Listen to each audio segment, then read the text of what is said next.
Track 11A। इस track में पन्ना number 151 से पन्ना नंबर 155 तक अध्याय 11 का रिकॉर्डिंग किया गया है। अध्याय 11 विद्रोही और राज, 1857 का आंदोलन और उनके व्याख्यान। ब्रैकेट में rebels and the Raj, the revolt of 1857 and it's representations. स्मरणीय बिंदु, 10 मई 1857 का दिन भारतीय इतिहास का एक महत्वपूर्ण दिन था। इस दिन दोपहर के बाद मेरठ छावनी में सिपाहियों ने विद्रोह कर दिया। लॉर्ड विलियम बेटिंग के नेतृत्व में ब्रिटिश सरकार पश्चिमी शिक्षा, पश्चिमी विचारों और पश्चिमी संस्थाओं के माध्यम से भारतीय समाज को सुधारने हेतु विशेष प्रकार की नीतियाँ लागू की। अवध सन 1857 के विद्रोह का एक बहुत बड़ा केंद्र था। 1856 में इस रियासत को औपचारिक रूप से ब्रिटिश साम्राज्य में मिला लिया गया। सन 1801 से अवध में सहायक संधि लागू की गई। इस संधि में यह शर्त थी कि नवाब अपनी सेना समाप्त कर दे, रियासत में अंग्रेज़ी टुकड़ियाँ तैनात करे और अपने दरबार में उपस्थित ब्रिटिश रेजिडेंट की सलाह पर काम करे। 1850 के दशक के आरंभ तक अंग्रेज़ देश के अधिकतर भागों पर विजय प्राप्त कर चुके थे। दोआब, कर्नाटक, मराठा भूमि, पंजाब और बंगाल सभी अंग्रेज़ों के अधिकार में थे। सन 1856 में एकमुश्त बंदोबस्त के नाम से ब्रिटिश भू राजस्व व्यवस्था लागू कर दी गई। सन 1857 में विद्रोहियों द्वारा जारी घोषणाओं में जाति और धर्म का भेद किए बिना समाज के सभी वर्गों का आह्वान किया जाता था। अंग्रेजी शासन ने दिसंबर 1857 में पश्चिमी उत्तर प्रदेश स्थित बरेली के हिंदुओं को मुसलमानों के विरुद्ध भड़काने के लिए 50,000 रुपये खर्च किए, परंतु उनकी यह कोशिश असफल रही। सन 1859 में टॉमस जोन्स बार्कर द्वारा बनाया गया चित्र रिलीफ ऑफ लखनऊ ब्रैकेट में लखनऊ की राहत इसका एक प्रमुख उदाहरण है। एनसीईआरटी अभ्यासार्थ प्रश्न, उत्तर दीजिए ब्रैकेट में लगभग 100-150 शब्दों में। प्रश्न 1, बहुत सारे स्थानों पर विद्रोही सिपाहियों ने नेतृत्व संभालने के लिए पुराने शासकों से क्या आग्रह किया?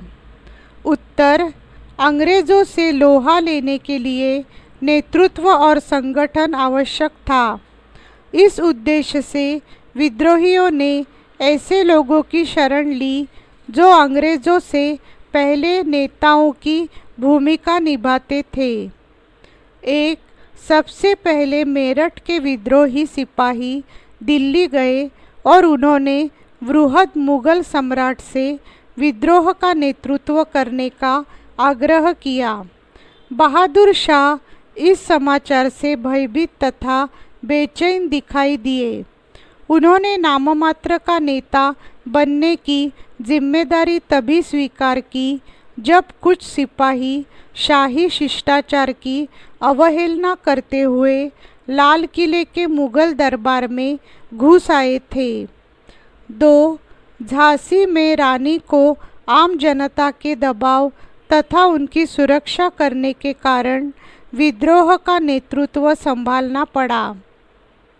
3, अवध में नवाब वाजिद अली शाह जैसे लोकप्रिय शासक को गद्दी से हटा देने तथा उनके राज्य पर अधिकार कर लेने की यादें लोगों के मन में अभी भी ताज़ा थी। अतः लखनऊ में ब्रिटिश राज के समाप्त होने के समाचार पर लोगों ने नवाब के युवा पुत्र बिरजिस कद्र को अपना नेता घोषित कर दिया था। 4. कानपुर में सिपाहियों और शहर के लोगों ने पेशवा बाजीराव द्वितीय के उत्तराधिकारी नाना साहेब की बागडोर संभालने हेतु मजबूर कर दिया। 5. कुछ इसी प्रकार की स्थिति बिहार में आरा के स्थानीय जमींदार कुंवर सिंह की थी। प्रश्न 2. उन साक्ष्यों के विषय में चर्चा कीजिए जिनसे पता चलता है कि विद्रोही योजनाबद्ध और समन्वित ढंग से काम कर रहे थे। उत्तर: उपलब्ध अध्ययन सामग्रियों के आधार पर इसका उत्तर दे पाना थोड़ा कठिन है कि विभिन्न स्थानों के विद्रोहों में एक योजना और समन्वय था।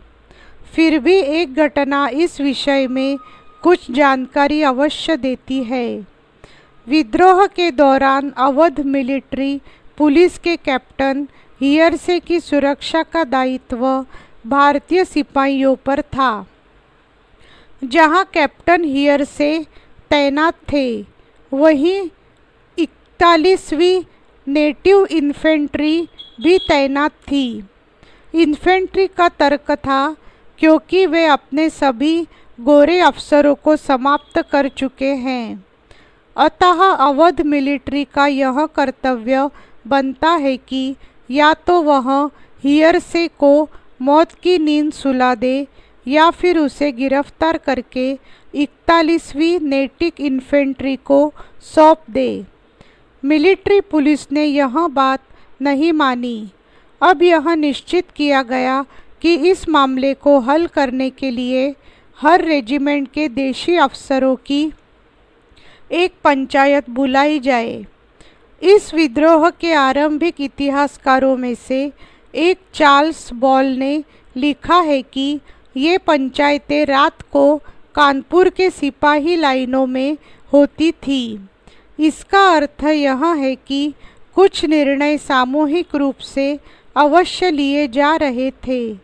वास्तव में सिपाही लाइनों में रहते थे और सभी की जीवन शैली एक समान थी। इसके अतिरिक्त उनमें से अधिकांश सिपाही प्रायः एक ही जाति के होते थे। इसलिए इस बात का अनुमान लगाना कठिन नहीं है कि वे इकट्ठे बैठकर अपने भविष्य के विषय में फैसला लेते रहेंगे। ये सिपाही अपने विद्रोह के कर्ता धर्ता स्वयं ही थे। प्रश्न 3. सन 1857 के घटनाक्रम को निर्धारित करने में धार्मिक विश्वासों की किस हद तक भूमिका थी? उत्तर: सन 1857 के घटनाक्रम को निर्धारित करने में धार्मिक विश्वासों की भूमिका निम्नलिखित है। 1. ईसाई पादरी भारतवासियों को लालच देकर उन्हें ईसाई बना रहे थे, अतः भारतीय अंग्रेज़ों के विरुद्ध हो गए। 2. अंग्रेज़ी शिक्षा के प्रसार के कारण भारतवासियों में असंतोष फैल गया। उन्हें विश्वास हो गया कि अंग्रेज़ उन्हें अवश्य ही ईसाई बनाना चाहते हैं। 3. ईसाई प्रचारक अपने धर्म का प्रचार करने के साथ हिंदू धर्म के ग्रंथों की निंदा करते थे। इस बात से भारतवासी बहुत भड़क गए। 4. 1857 ईस्वी सन में सैनिकों को नए कारतूस उपयोग करने हेतु दिए गए थे।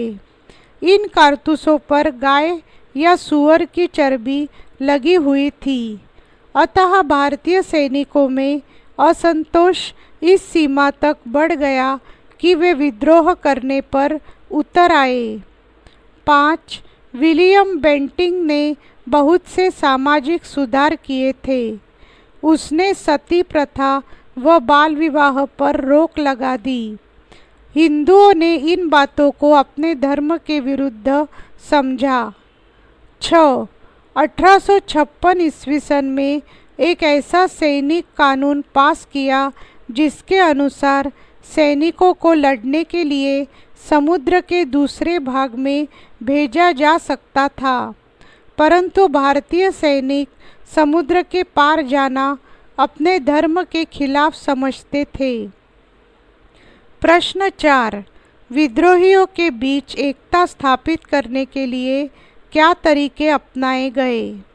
उत्तर, विद्रोहियों के बीच एकता स्थापित करने के लिए निम्नलिखित तरीके अपनाए गए। 1. 1857 में विद्रोहियों द्वारा जारी घोषणाओं में जाति और धर्म का भेद किए बिना समाज के सभी वर्गों का आह्वान किया जाता था। 2. इस विद्रोह को एक ऐसे युद्ध के रूप में प्रस्तुत किया गया जिसमें हिंदुओं और मुसलमानों दोनों ही की भावनाओं का ध्यान रखा जाता था। 3. बहादुर शाह के नाम से जारी घोषणा में मोहम्मद और महावीर दोनों की दुहाई देते हुए जनता से इस लड़ाई में हिस्सा लेने का आह्वान किया गया। 4. बहुत सी घोषणाओं मुस्लिम राजकुमारों अथवा नवाबों की ओर से या उनके नाम पर जारी किए गए थे, परंतु उनमें भी हिंदुओं की भावनाओं का ध्यान रखा जाता था। 5. इश्तहारों में अंग्रेज़ों से पहले के हिंदू मुस्लिम अतीत की ओर संकेत किया जाता था और मुग़ल साम्राज्य के अधीन विभिन्न समुदायों के सह अस्तित्व का गौरवगान भी किया जाता था। इसमें रोचक बात यह है कि आंदोलन में अंग्रेज़ों द्वारा हिंदू और मुसलमानों के मध्य खाई उत्पन्न करने के प्रयासों के बावजूद ऐसा कोई अंतर दिखाई नहीं दिया। अंग्रेज़ी शासन ने दिसंबर 1857 में पश्चिमी उत्तर प्रदेश स्थित बरेली के हिंदुओं को मुसलमानों के विरुद्ध भड़काने के लिए 50,000 रुपये खर्च किए, परंतु यह कोशिश भी असफल साबित हुई। प्रश्न 5, अंग्रेज़ों ने विद्रोह को कुचलने के लिए क्या कदम उठाए? उत्तर, अंग्रेज़ों ने विद्रोह को कुचलने के लिए निम्नलिखित कदम उठाए। 1. दिल्ली को अपने कब्जे में लेने की अंग्रेज़ों की कोशिश जून 1857 में बड़े पैमाने पर प्रारंभ हुई, परंतु यह मुहिम सितंबर के आखिरी में पूरी हो पाई। दोनों तरफ से जमकर हमले किए गए, इससे दोनों पक्षों को बहुत नुकसान उठाना पड़ा। इसका एक प्रमुख कारण था कि पूरे उत्तर भारत के विद्रोही राजधानी को बचाने के लिए दिल्ली में आकर जम गए। 2. कानून और मुकदमे की सामान्य प्रक्रिया रद्द कर दी गई थी और यह भी स्पष्ट कर दिया गया था कि विद्रोही की सिर्फ एक सज़ा हो सकती है, सज़ाए मौत। 3. उत्तर भारत को दोबारा जीतने के लिए सेना की अनेक टुकड़ियों को भेजने से पहले अंग्रेज़ों ने उपद्रव शांत करने के लिए फौजियों की सरलता हेतु कानून पारित कर दिए थे। 4. मई और जून 1857 में पास किए गए कानूनों के द्वारा न सिर्फ पूरे उत्तर भारत में मार्शल लॉ लागू किया गया, बल्कि फौजी अफसरों और यहाँ तक कि आम अंग्रेज़ों को भी ऐसे हिंदुस्तानियों पर मुकदमा चलाने तथा उनको सज़ा देने का अधिकार दे दिया गया, जिन पर विद्रोह में शामिल होने का सिर्फ शक था। 5.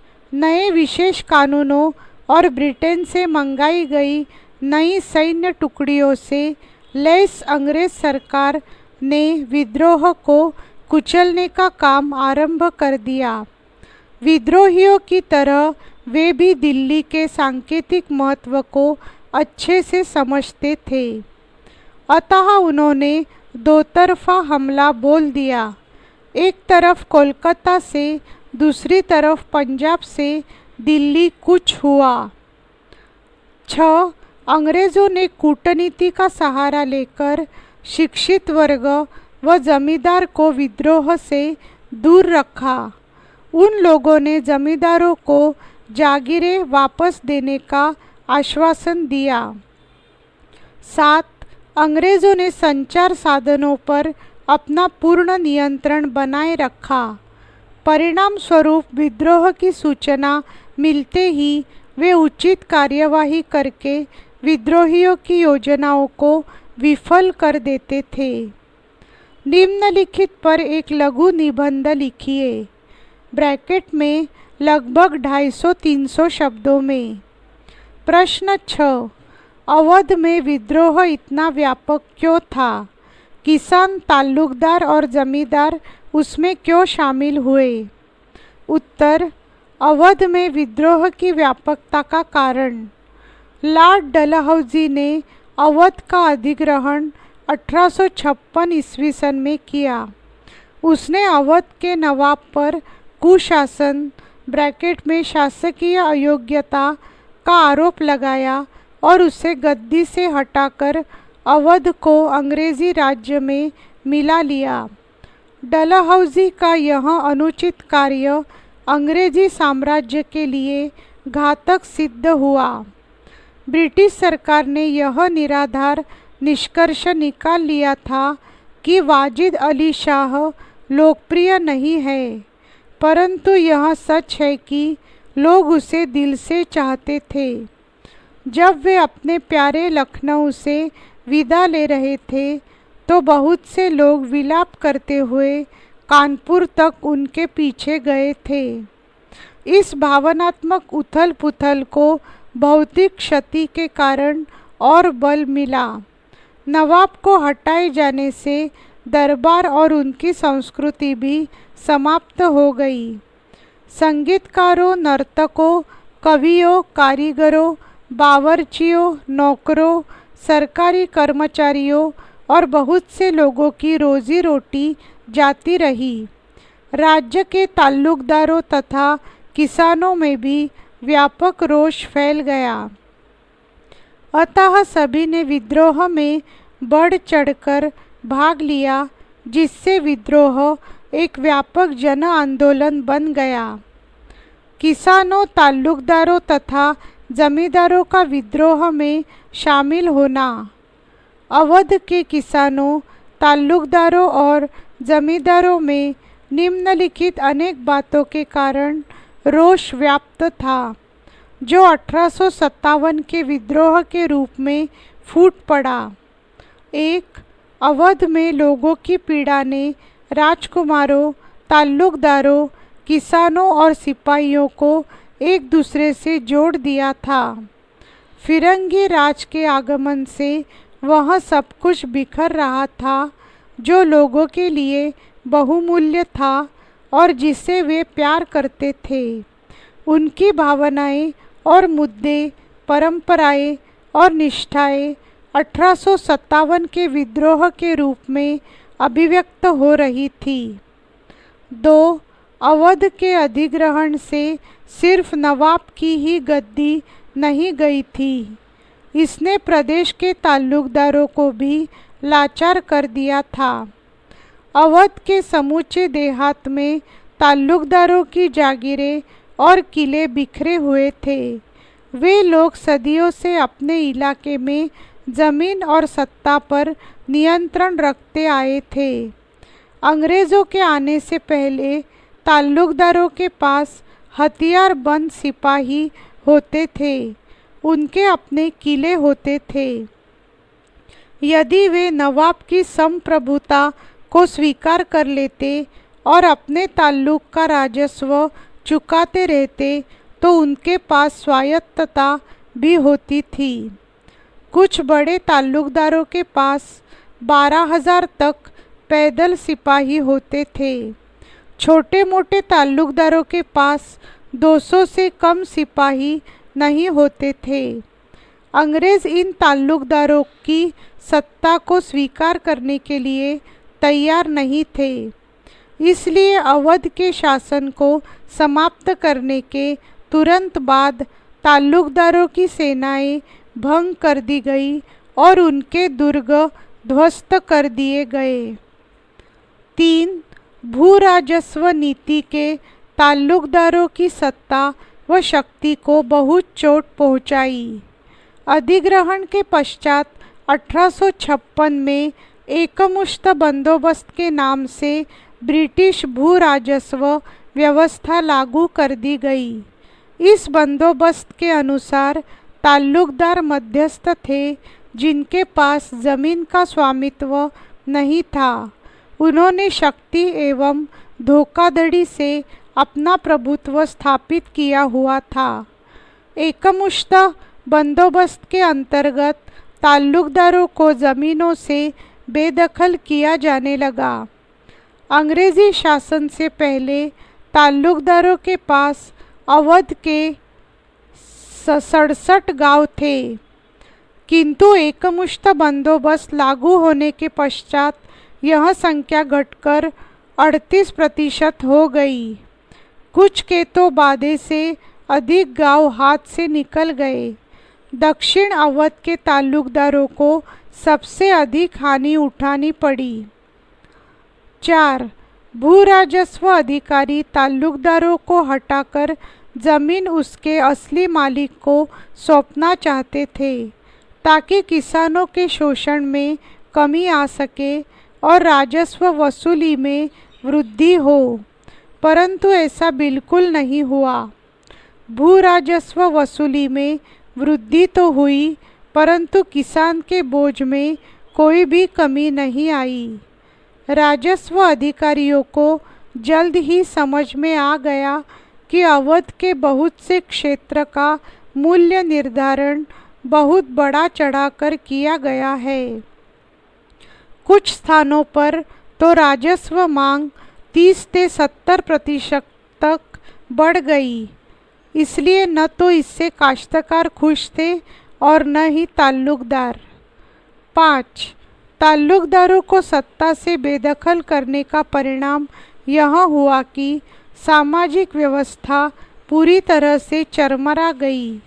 अंग्रेज़ों से पहले जनता का उत्पीड़न ताल्लुकदार ही करते थे, परंतु जनता की नज़र में ताल्लुकदार दयालु होने की छवि भी रखते थे। वे किसानों से तरह तरह से पैसा तो वसूलते थे, किंतु बुरे समय में किसानों की सहायता भी करते थे। अब अंग्रेज़ी राज में किसान गैर लचीली राजस्व व्यवस्था के अंतर्गत बुरी तरह पिसने लगे थे। इस बात की कोई गारंटी नहीं थी कि सरकार फसल खराब हो जाने पर राजस्व मांग में कोई कमी करेगी। कुछ समय के लिए वसूली टाल देना भी असंभव सा लगता था। इसके साथ ही साथ किसानों को इस बात की भी आशा नहीं थी कि उन्हें तीज त्योहारों पर कोई ऋण या सहायता मिल पाएगी, तो पहले ताल्लुकदारों से मिलती थी। 6. सन 1857 में यहाँ प्रतिरोध अत्यधिक लंबा चला था और लड़ाई की बागडोर ताल्लुकदारों और उनके किसानों के हाथों में थी। ताल्लुकदार अवध के नवाब के प्रति निष्ठा रखते थे, अतः वे अंग्रेज़ों से लोहा लेने के लिए लखनऊ जाकर बेगम हज़रत महल में नवाब की पत्नी के साथ मिल गए। उनमें से कुछ तो बेगम की हार के बाद भी अपने संघर्ष पर डटे रहे। बहुत से सिपाही अवध के गांवों से ही भर्ती किए गए थे, अतः यहाँ के किसानों का असंतोष धीरे धीरे सैनिक बैरकों तक भी पहुँचने लगा। प्रश्न 7. विद्रोही क्या चाहते थे? विभिन्न सामाजिक समूहों की दृष्टि में कितना फर्क था? उत्तर: विजेता के रूप में कठिनाइयों, चुनौतियों तथा बहादुरी के विषय में अंग्रेज़ों की अपनी ही सोच थी। वे विद्रोहियों को स्वार्थी और बर्बर लोगों का झुंड मानते थे। विद्रोहियों को कुचलने का एक अर्थ यह भी था कि उनकी आवाज़ को दबा दिया जाए। बहुत कम विद्रोहियों को ही इस घटनाक्रम के बारे में अपनी बात दर्ज कराने का अवसर मिला। इसका कारण यह था कि विद्रोहियों में अधिकतर सिपाही तथा आम लोग शामिल थे जो पढ़े लिखे नहीं थे। इसलिए अपने विचारों के प्रसार और लोगों के विद्रोह में शामिल करने के लिए जारी की गई कुछ घोषणाओं तथा इश्तहारों के अतिरिक्त हमारे पास विद्रोहियों के नज़रिए समझने के लिए और कुछ नहीं है। सन 1857 में जो कुछ हुआ उसे जानने के लिए इतिहासकारों को मुख्यतः अंग्रेज़ों के दस्तावेजों पर निर्भर रहना पड़ता है। इन स्रोतों से अंग्रेज़ अफसरों की सोच का पता चलता है, परंतु यह पता नहीं चल पाता कि विद्रोही क्या चाहते थे। घोषणाओं पर आधारित विद्रोहियों की आकांक्षाएं। एक, घोषणाओं में ब्रिटिश राज ब्रैकेट में जिसे विद्रोही फिरंगी राज कहते थे से संबंधित हर चीज़ का विरोध किया जाता था। देशी रियासतों पर अधिकार करने और समझौतों का उल्लंघन करने के लिए अंग्रेज़ों की निंदा की जाती थी। विद्रोही नेताओं का कहना था कि अंग्रेज़ों पर भरोसा नहीं किया जा सकता। 2, लोगों में इस बात का रोष था कि ब्रिटिश भू राजस्व व्यवस्था में सभी बड़े छोटे भूस्वामियों को ज़मीन से बेदखल कर दिया था और विदेशी व्यापार ने दस्तकारों एवं बुनकरों की बर्बाद कर डाला था। ब्रिटिश शासन के हर पहलू पर निशाना साधा जाता था। फिरंगियों पर स्थापित जीवन शैली को नष्ट करने का आरोप लगाया जाता था। विद्रोह अपनी पहले की दुनिया को जीवित करना चाहते थे। 3, विद्रोही उद्घोषणाएं इस भय को व्यक्त करती थी कि अंग्रेज़ हिंदुओं और मुसलमानों की जाति तथा धर्म को नष्ट करने पर लगे हैं। वे लोगों को ईसाई बनाना चाहते हैं। इसी डर के कारण ही लोग इन अफवाहों पर विश्वास करने लगे। लोगों को प्रेरित किया गया कि वे एक साथ होकर अपने रोजगार, धर्म, इज्जत और अस्मिता के लिए लड़े। इसे व्यापक सार्वजनिक भलाई की लड़ाई का नाम दिया गया। 4, बहुत से स्थानों पर अंग्रेज़ों के खिलाफ विद्रोह उन सभी शक्तियों के विरुद्ध आक्रमण का रूप ले लेता था जिनको अंग्रेज़ों का समर्थक या जनता का उत्पीड़क माना जाता था। कई बार विद्रोही शहर के संभ्रांत वर्ग को जानबूझकर बेइज्जत करते थे। गाँवों में उन्होंने सूदखोरों के बही खाते जला दिए और उनके घर तोड़ फोड़ डाले। इससे पता चलता है कि विद्रोही सब उत्पीड़कों के विरुद्ध थे और परंपरागत सोपानों ब्रैकेट में ऊंच नीच को समाप्त करना चाहते थे। विद्रोहियों द्वारा स्थापित संरचना का प्राथमिक उद्देश्य युद्ध की ज़रूरतों को पूरा करना था, परंतु अधिकतर मामलों में ये संरचनाएं अधिक देर तक टिक नहीं पाई तथा विद्रोह का दमन कर दिया गया। यहाँ पर यह ट्रैक समाप्त हो रहा है। पुस्तक का शेष भाग हम अगली ट्रैक पर सुनेंगे। Track 11B। इस ट्रैक में पन्ना नंबर 155 से पन्ना नंबर 159 तक अध्याय 11 का रिकॉर्डिंग किया गया है। प्रश्न 8, सन 1857 के विद्रोह के बारे में चित्रों से क्या पता चलता है? इतिहासकार इन चित्रों का किस तरह विश्लेषण करते हैं? उत्तर, अंग्रेज़ों और भारतीयों द्वारा तैयार किए गए चित्र सैनिक विद्रोह का एक महत्वपूर्ण रिकॉर्ड रहे हैं। इस विद्रोह के विषय में कई चित्र, पेंसिल से बने रेखांकन, उत्कीर्ण चित्र, पोस्टर, कार्टून और बाजार प्रिंट उपलब्ध है। इन चित्रों में उपलब्ध जानकारी तथा इतिहासकार द्वारा उनके विश्लेषण का वर्णन इस प्रकार है। अंग्रेज़ों द्वारा बनाए गए चित्र। अंग्रेज़ों द्वारा बनाए गए चित्रों तरह तरह की भावनाएं और प्रतिक्रियाएं उत्पन्न होती है। एक, इनमें से कुछ चित्रों में अंग्रेज़ों का बचाने और विद्रोहियों को कुचलने वाले अंग्रेज़ नायकों का गुणगान किया गया है। सन 1859 में टॉमस जोन्स बार्कर द्वारा बनाया गया चित्र रिलीफ ऑफ लखनऊ इसका एक उदाहरण है। जब विद्रोही टुकड़ियों ने लखनऊ पर घेरा डाला तो लखनऊ के कमिश्नर हेनरी लॉरेंस ने ईसाइयों को इकट्ठा करके एक बहुत ही सुरक्षित रेजिडेंसी में शरण ले ली।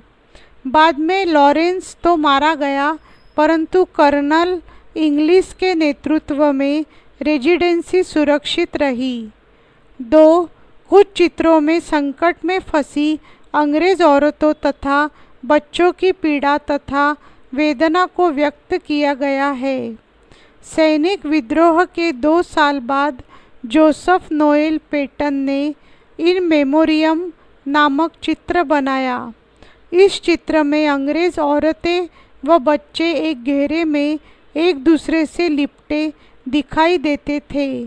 वे लाचार और मासूम लग रहे हैं, मानो किसी खतरनाक घड़ी की आशंका में है। 3, कुछ अन्य रेखा चित्रों और पेंटिंग्स में औरतों अलग तेवर में दिखाई देती है। इनमें उन्हें विद्रोहियों के हमले से अपनी सुरक्षा करते हुए दिखाया गया है। उन्होंने वीरता की मूर्ति के रूप में प्रस्तुत किया गया है। 4, एक चित्र में मिस व्हीलर को अकेले ही विद्रोहियों को मौत की नींद सुलाते हुए अपनी इज्जत की रक्षा करते दिखाया गया है। सभी ब्रिटिश चित्रों की तरह यहाँ भी विद्रोहियों को दानवों के रूप में दिखाया गया है। भारतीय चित्र। भारतीय कलाकारों ने विद्रोह के नेताओं को ऐसे नायकों के रूप में प्रस्तुत किया जो देश को रणभूमि की ओर ले जा रहे हैं। उन्हें लोगों को दमनकारी साम्राज्यवादी शासन के विरुद्ध उत्तेजित करते हुए दर्शाया गया है। रानी को एक हाथ में घोड़े की लगाम और दूसरे हाथ में तलवार लिए अपनी मातृभूमि की मुक्ति व रक्षा के लिए लड़ाई दर्शाया जाता था, जो शत्रु का पीछा करते हुए ब्रिटिश सिपाहियों को मौत की नींद सुलाते हुए आगे बढ़ रही थी। लोक छवियों में रानी लक्ष्मीबाई को अन्याय और विदेशी शासन के दृढ़ प्रतिरोध का प्रतीक माना गया है। निष्कर्ष, इन चित्रों से ज्ञात होता है कि उन्हें बनाने वाले चित्रकार किस सोच के व्यक्ति थे और वे क्या कहना चाहते थे। इन चित्रों और कार्टूनों के माध्यम से हम उन लोगों के विषय में भी जानकारी प्राप्त कर सकते हैं जो इन चित्रों की प्रशंसा या आलोचना करते थे। ये चित्र सिर्फ अपने समय की भावनाओं को ही व्यक्त नहीं करते थे, उन्होंने संवेदनाओं को भी आकार दिया। ब्रिटेन में छप रहे चित्रों से उत्तेजित होकर वहाँ की जनता विद्रोहियों को निर्ममता के साथ कुचलने के लिए आवाज़ उठा रहे थे। दूसरी ओर भारतीय राष्ट्रवादी चित्र हमारी राष्ट्रवादी कल्पना को साकार करने में सहयोग दे रहे थे। प्रश्न 9, एक चित्र और एक लिखित पाठ को चुनकर किन्हीं दो स्रोतों की पड़ताल कीजिए और इस बारे में चर्चा कीजिए कि उनसे विजेताओं और पराजितों के दृष्टिकोण के बारे में क्या पता चलता है। उत्तर, हम पाठ्यपुस्तक के चित्र क्रमांक 18 को इस अध्याय से चयन करते हैं। यह चित्र हमें बताता है कि अंग्रेजी सत्ता के विरुद्ध सिर्फ पुरुषों ने ही लड़ाइयाँ नहीं लड़ी, वरन स्त्रियों के रूप में अनेक लोग इसमें शामिल रहे। इनमें लक्ष्मीबाई उन समस्त वीर महिलाओं का प्रतीक थी। समय आने पर भारत की वीरांगनाएं मर्दाना पोशाक पहन सकती थी, घुड़सवारी कर सकती थी, तलवार उठा सकती थी तथा स्वयं और अपने नाबालिग बच्चों को तथा अपने सम्मान को बचा सकती थी। उनकी वीरता और सैन्य प्रदर्शन को देखकर अनेक सिपाही और भारतीय रूढ़िवादी लोग भी आश्चर्यचकित हो सकते थे। स्रोत 1 एवं स्रोत 2 के विषय में हम निम्नलिखित विचार विजेताओं एवं पराजितों के दृष्टिकोण के अनुसार लिख सकते हैं। स्रोत 1, 1857 के विद्रोह के दौरान दिल्ली और अन्य शहरों में खूब तहलका हुआ। लोगों का सामान्य जीवन प्रभावित हुआ। उनकी सामान्य गतिविधियां अस्त व्यस्त हो गई। सब्जियों के भाव आसमान छूने लगे। जीवन की आवश्यक वस्तुओं का अभाव हो गया। बहुत से लोगों ने अपना काम छोड़ दिया। कई वृद्धजन अपना काम करने के लिए स्वयं मजबूर हुए। यह स्रोत लोगों को सावधान करना चाहता है। यह विद्रोही ऐसे ही जारी रहा और सफाई कर्मचारी अपना काम नहीं कर पाए तो चारों ओर गंदगी दिखाई देगी और बीमारियां फैल जाएगी तथा लाखों लोग मौत के मुंह में चले जाएंगे। स्रोत 2 से विजेताओं और पराजितों के दृष्टिकोणों के विषय में निम्न जानकारी मिलती है। विद्रोह का कारण सैनिक अवज्ञा के रूप में प्रारंभ हुआ। भारतीय मूल के लोग जो ईसाई थे, वे चाहे कंपनी की पुलिस की नौकरी कर रहे हों, वे भी ब्रिटिश मजिस्ट्रेटों और अधिकारियों के शक के दायरे में आ गए। जो सिपाही शिष्टाचारवश एक मुस्लिम मजिस्ट्रेट से मिलने गया, वह सिपाही सिस्टन अवध में तैनात था। उसने सिपाही से अवध के हालात जानने की कोशिश की। उसने कहा यदि उसे अवध में काम मिलता है तो उसे वहाँ की स्थिति के विषय में अंग्रेज़ अधिकारियों को समय समय पर ठीक जानकारी मिल जाएगी।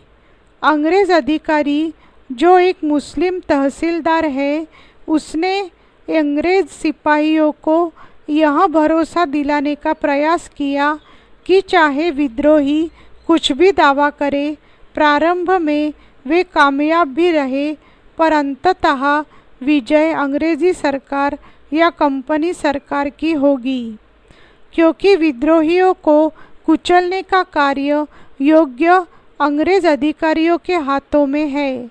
परंतु सच्चाई कुछ और थी।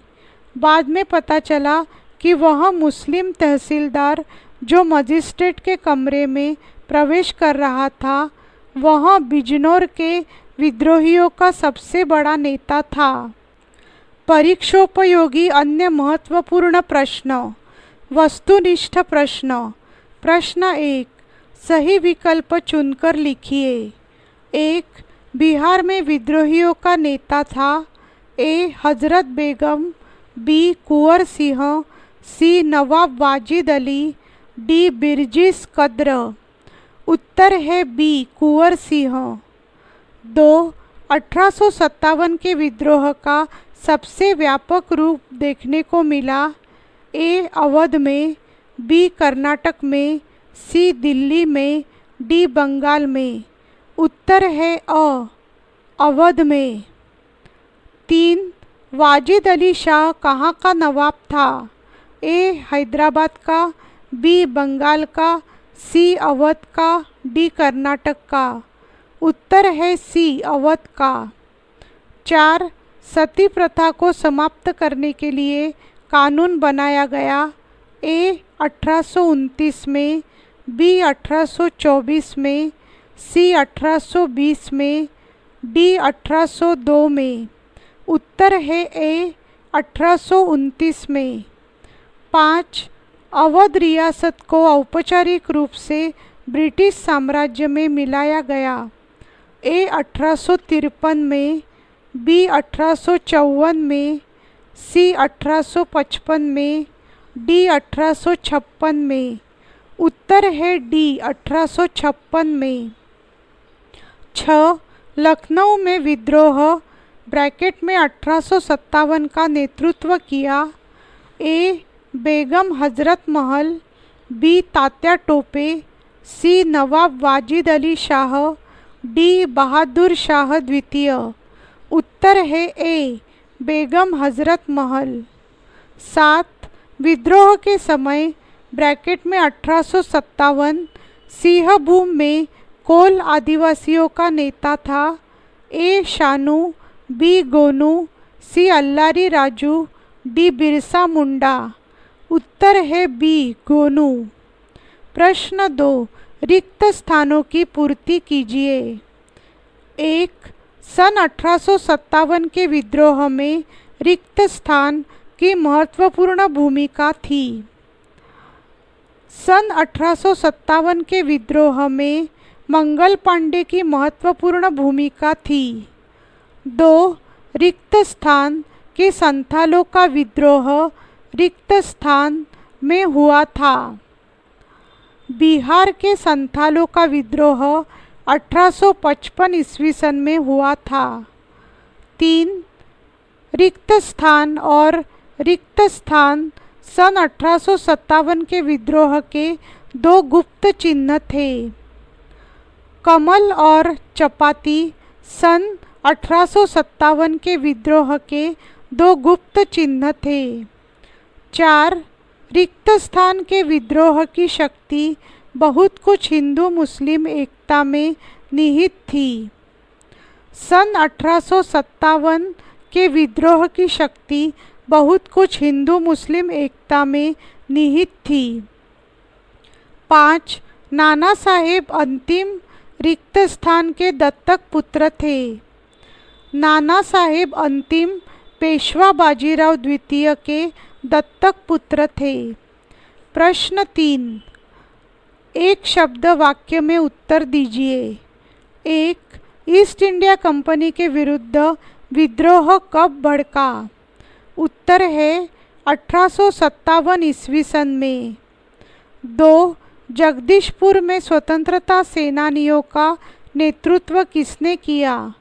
उत्तर है कुंवर सिंह। 3. सतारा को अंग्रेजी राज्य में किस वर्ष मिलाया गया? उत्तर है 1848 ईस्वी सन में। 4. बैरकपुर के 34वीं रेजिमेंट का सिपाही कौन था?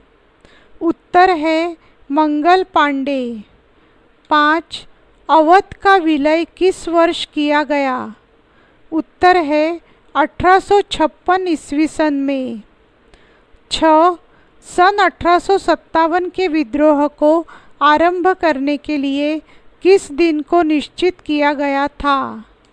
उत्तर है मई 1857 को। 7. लॉर्ड डलहौजी द्वारा उत्तराधिकार के नियम की समाप्ति किस वर्ष की गई थी? उत्तर है 1850 ईस्वी सन में। 8. असम में सन 1857 के विद्रोह का नेता कौन था? उत्तर है दीवान मणिराम दत्त। 9. वह कौन सा प्रमुख अंग्रेज संसद और राजनीतिज्ञ था जिसने यह स्वीकार किया कि सन 1857 का विद्रोह एक राष्ट्रीय विद्रोह था, न कि एक सैनिक विद्रोह? उत्तर है डिजरायली। 10. 26 अप्रैल सन 1858 को किस विद्रोही नेता की गिरफ्तारी के साथ विद्रोह समाप्त हुआ माना जाता है? उत्तर है तात्या टोपे। अति लघुत्तरीय प्रश्न। प्रश्न 1. सन 1857 के विद्रोह के तात्कालिक कारण क्या थे? उत्तर 1857 में सैनिकों को प्रयोग करने के लिए नए कारतूस दिए गए थे, जिन्हें प्रयोग करने से पहले दांतों से छीलना पड़ता था। अफवाह थी कि इन पर गाय और सूअर की चर्बी लगी है। अपना धर्म भ्रष्ट होने के भय से हिंदू और मुसलमान सैनिकों ने इनका प्रयोग करने से इनकार कर दिया और विद्रोह पर उतर आए। प्रश्न 2. दिल्ली में सन 1857 के विद्रोह का नेतृत्व किसने किया? दिल्ली पर विद्रोहियों के कब्जे का विद्रोह पर क्या प्रभाव पड़ा? उत्तर दिल्ली के विद्रोह का नेतृत्व अंतिम मुगल सम्राट बहादुर शाह ने किया। दिल्ली पर विद्रोहियों के कब्जे के समाचार ने गंगा घाटी तथा दिल्ली के पश्चिम की कुछ छावनियों में विद्रोह को तीव्रता प्रदान की। प्रश्न 3. सन 1857 का विद्रोह कब और कहाँ हुआ? इसे आरंभ करने वाले कौन थे? उत्तर सन 1857 का विद्रोह 10 मई को मेरठ की छावनी से आरंभ हुआ। इसे आरंभ करने वाले भारतीय सेना के पैदल सैनिक थे। प्रश्न 4. विद्रोह का प्रचार करने वालों में कौन कौन से लोग शामिल थे? उत्तर विद्रोह का प्रचार करने वालों में निम्न लोग शामिल थे। 1. आम पुरुष एवं महिलाएं। 2. धार्मिक लोग। 3. स्वयंभू पैगंबर। 4. स्थानीय नेता आदि। प्रश्न 5. सन 1857 के विद्रोह के पूर्व हुए किसी एक प्रमुख कबीले के विद्रोह का एक उदाहरण दीजिए। उत्तर सन 1857 के विद्रोह से पूर्व देश के अनेक भागों में किसान विद्रोह हुए। उदाहरण फराइजियों ने जमींदारों एवं अंग्रेज़ों द्वारा किसानों के शोषण के विरुद्ध विद्रोह किया। ये लोग मुसलमानों के एक संप्रदाय के अनुयायी थे। प्रश्न 6. सन 1857 के 2 प्रतीक कमल और चपाती के महत्व को स्पष्ट लिखिए। उत्तर कमल और चपाती सन 1857 के विद्रोह के 2 गुप्त चिन्ह थे। कमल को एक सैनिक से दूसरे सैनिक तक घुमाया गया, जिसका अर्थ था कि भारतीय सैनिक विद्रोह में भाग लेने के लिए तैयार या सहमत है। इसी प्रकार चपाती को प्रत्येक ग्रामीण के हाथों में घुमाया गया, जिसका तात्पर्य था कि देश की जनता विदेशियों को अपने देश से बाहर निकालने को तत्पर थे। प्रश्न 7. सन 1857 में विद्रोहियों ने महाजनों पर आक्रमण क्यों किया? उत्तर सन 1857 के विद्रोह के दौरान विद्रोहियों ने महाजनों पर आक्रमण इसलिए किया क्योंकि महाजनों ने अंग्रेज़ों के प्रति वफादारी व ईमानदारी दिखाई थी तथा क्रांतिकारियों का बलपूर्वक विरोध किया था। महाजनों ने क्रांतिकारियों को आर्थिक सहायता देना भी बंद कर दिया था। प्रश्न 8. सन 1857 का विद्रोह स्वतंत्रता संग्राम का प्रेरणा स्रोत था। इस कथन की पुष्टि कीजिए। उत्तर सन 1857 का विद्रोह सफल नहीं हो सका, परंतु इसने भारतवासियों और उनके नेताओं में राष्ट्र प्रेम एवं राष्ट्रभक्ति की भावना को जागृत कर दिया। प्रश्न 9. सन 1857 के विद्रोह को वैधता किस प्रकार प्राप्त हुई?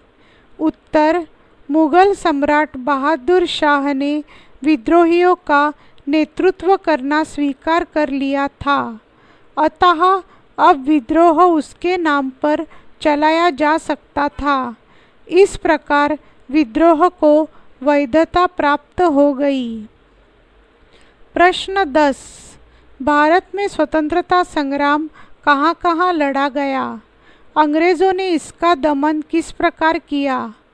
उत्तर, भारत में स्वतंत्रता संग्राम उत्तर प्रदेश, दिल्ली, हरियाणा, बिहार, पंजाब आदि स्थानों में लड़ा गया। अंग्रेज़ों ने अपनी शक्ति तथा कुछ भारतीय नरेशों के सहयोग से इस संग्राम का दमन कर दिया। प्रश्न 11, लखनऊ में विद्रोह का नेतृत्व किसके हाथों में था? उत्तर, लखनऊ में विद्रोह का नेतृत्व अवध की महारानी बेगम हजरत महल कर रही थी। प्रश्न 12, भारतीय शासकों ने विद्रोह का समर्थन क्यों किया? उत्तर, ब्रिटिश सरकार क्रमशः देशी शासकों के राज्य पर अपना अधिकार स्थापित करती जा रही थी, इसलिए उनमें असंतोष व्याप्त होता चला गया।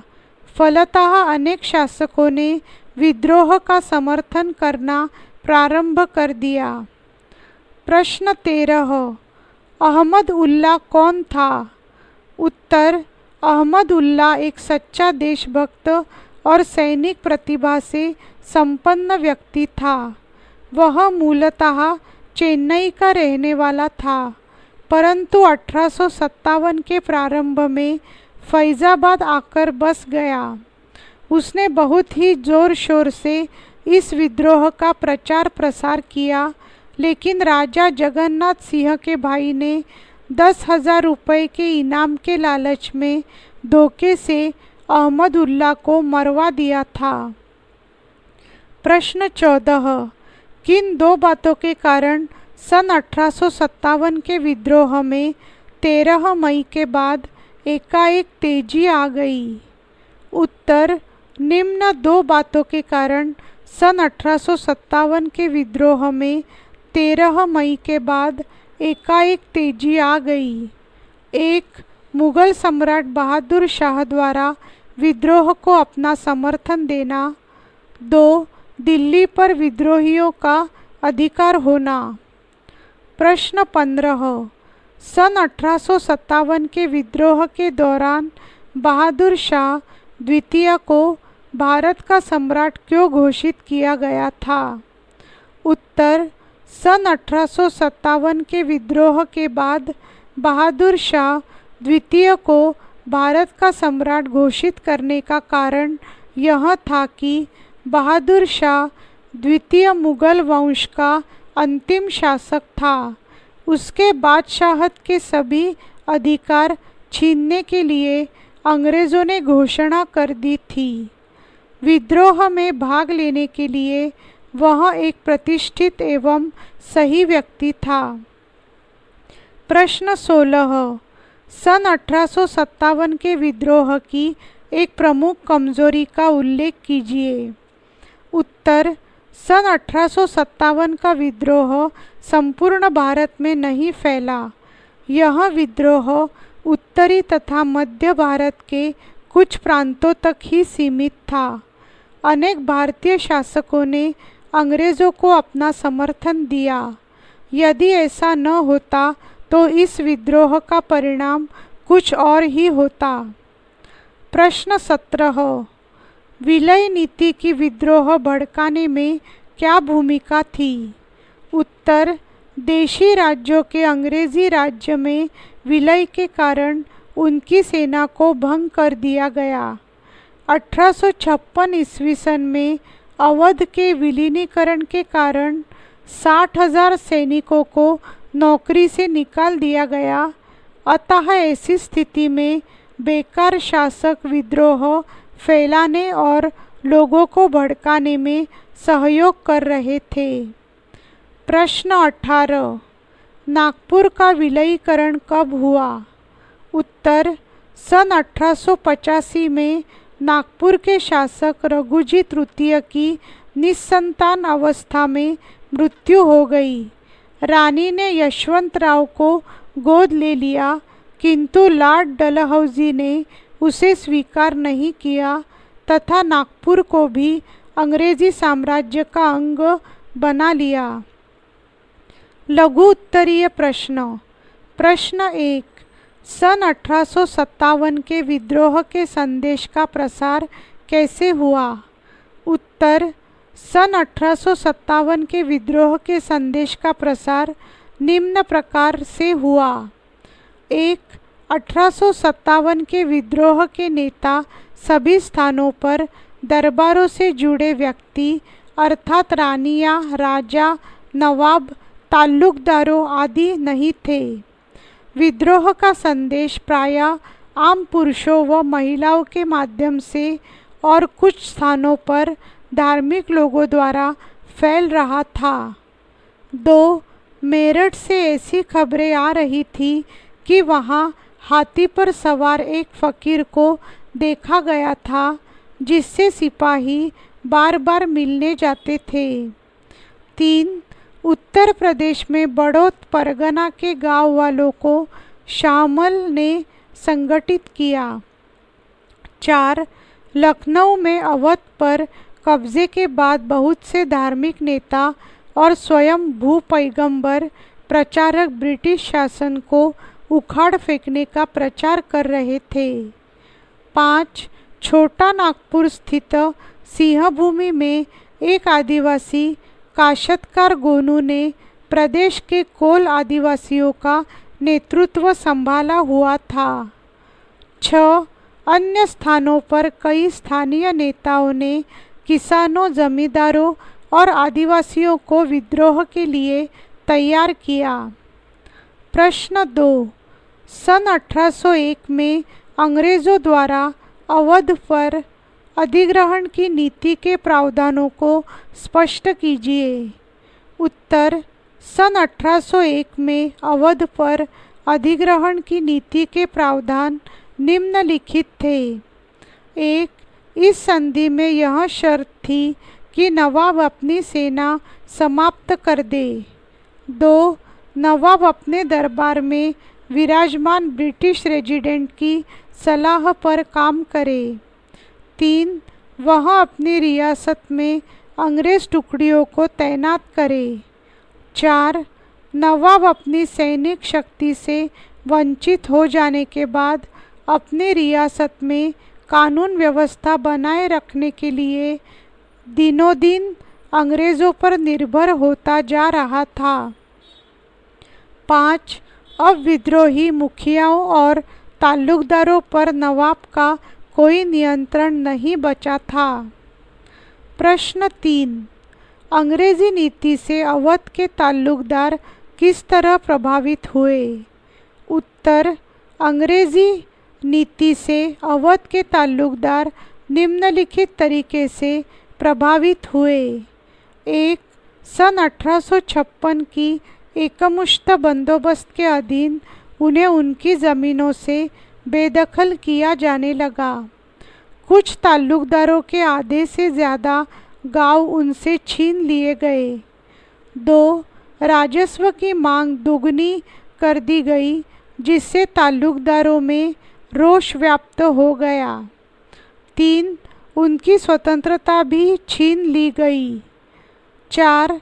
ताल्लुकदारों के किले नष्ट कर दिए गए और उनकी सेनाओं को भी भंग कर दिया गया। 5. ताल्लुकदारों की ज़मीनें छीन जाने से उनकी शक्ति और सम्मान को बहुत क्षति पहुंची। 6. ताल्लुकदारों की शक्तियां कम होने के कारण उन्हें अपना वर्चस्व समाप्त होता दिखने लगा। प्रश्न 4, सन 1798 में लॉर्ड वेलेजली द्वारा भारत में तैयार की गई सहायक संधि प्रणाली के प्रावधानों की परख कीजिए। उत्तर सहायक संधि लॉर्ड वेलेजली द्वारा सन 1798 में आरंभ की गई एक महत्वपूर्ण व्यवस्था थी। अंग्रेज़ों के साथ यह संधि करने वाले देशी राजा को निम्नलिखित शर्तें माननी पड़ती थी। 1. सहयोगी राजा के दरबार में एक अंग्रेज़ रेजिडेंट नियुक्त किया जाएगा। 2. सहयोगी पक्ष के भूक्षेत्र में एक ब्रिटिश सैनिक टुकड़ी तैनात रहेगी। 3. सहयोगी पक्ष न तो किसी और शासक के साथ संधि कर सकेगा और न ही अंग्रेज़ों की अनुमति के बिना किसी से युद्ध कर सकेगा। 4. सहयोगी पक्ष को सैनिक टुकड़ी के रख रखाव की व्यवस्था करनी होगी। इन सब के बदले में अंग्रेज़ अपने सहयोगी की बाहरी और आंतरिक चुनौतियों से रक्षा करेंगे। यहाँ पर यह ट्रैक समाप्त हो रहा है। पुस्तक का शेष भाग हम अगली ट्रैक पर सुनेंगे। Track 11C। इस ट्रैक में पन्ना नंबर 159 से पन्ना नंबर 163 तक अध्याय 11 का रिकॉर्डिंग किया गया है। प्रश्न 5। भारत में सन 1857 में विद्रोह इतने सुनियोजित कैसे थे? स्पष्ट कीजिए। उत्तर। भारत में सन 1857 में विद्रोह निम्नलिखित कारणों से सुनियोजित थे। 1. यदि सन 1857 के विद्रोह को तारीख के हिसाब से क्रम से रखा जाए तो ऐसा प्रतीत होता है कि जैसे जैसे विद्रोह की खबर एक शहर से दूसरे शहर में पहुंचती गई वैसे वैसे सिपाही हथियार उठाते गए। 2. सिपाहियों द्वारा किसी न किसी विशेष संकेत जैसे शाम के समय तोप का गोला दागना या बिगुल बजाकर विद्रोह का संकेत देना। 3. विद्रोह की संरचना व सबूतों से ज्ञात होता है कि इस विद्रोह में योजना तथा समन्वय था। सन 1857 के विद्रोहियों द्वारा जारी की गई घोषणाओं में जाति और धर्म का भेद किए बगैर समाज के सभी वर्गों से आह्वान किया जाता था। विद्रोह को एक ऐसे युद्ध के रूप में पेश किया जा रहा था जिसमें हिंदुओं तथा मुसलमानों दोनों का नफ़ा नुकसान समान था। 4. अलग अलग स्थानों में विद्रोह के स्वरूप में समानता का कारण आंशिक रूप में उसकी योजना और तालमेल निहित था। 5. निस्संदेह विभिन्न छावनियों के सिपाहियों के बीच बेहतर संचार विद्यमान था। सिपाही या उनके संदेशवाहक एक स्थान से दूसरे स्थान पर जा रहे थे। प्रश्न 6। सन 1840 से 1850 के दशकों में सिपाहियों के अपने गोरे अफसरों के साथ रिश्ते बदल चुके थे। स्पष्ट कीजिए। उत्तर। 1820 के दशक में अंग्रेज़ अफसर सिपाहियों के साथ दोस्ताना संबंध रखने पर विशेष जोर देते थे, किंतु 1840 के दशक में धीरे धीरे उनके बीच में रिश्ते बदलते प्रतीत हो रहे थे। इसके कारण निम्न है। 1. अंग्रेज़ अफसर सिपाहियों के साथ शिकार पर जाते थे तथा उनके साथ तलवारबाजी भी करते थे। बहुत से अंग्रेज़ अफसर बेहतर ढंग से हिंदुस्तानी बोलना भी जानते थे। वे स्थानीय रीति रिवाजों तथा संस्कृति से बखूबी वाकिफ़ थे। 2. बदलते हुए हालातों में अंग्रेज़ अफसर सिपाहियों की भावनाओं की कद्र तथा परवाह नहीं करते थे। उनके लिए शारीरिक हिंसा व असंसदीय भाषा आम बात हो गई थी। इस प्रकार अफसरों व सिपाहियों के बीच दूरी लगातार बढ़ती गई तथा पारस्परिक यकीन का स्थान शक ने ले लिया। 3. अंग्रेज़ अफसरों और सिपाहियों के बीच संबंधों में परिवर्तन दिखाई देने लगा। अफसरों में श्रेष्ठता की भावना भी उत्पन्न होने लगी तथा वे सिपाहियों को नीची नस्ल का समझने लगे। प्रश्न 7। इतिहास लेखन की तरह कला और साहित्य ने भी सन 1857 के घटनाक्रम को जीवित रखने में योगदान दिया। झांसी की रानी लक्ष्मीबाई का उदाहरण देकर इसे स्पष्ट कीजिए। उत्तर। साहित्य तथा चित्रों में विद्रोह के नेताओं को ऐसे नायकों के रूप में प्रस्तुत किया जाता था जो देश को रणभूमि की ओर ले जा रहे थे। उन्हें लोगों को दमनकारी साम्राज्यवादी शासक के विरुद्ध उत्तेजित करते हुए दर्शाया जाता था।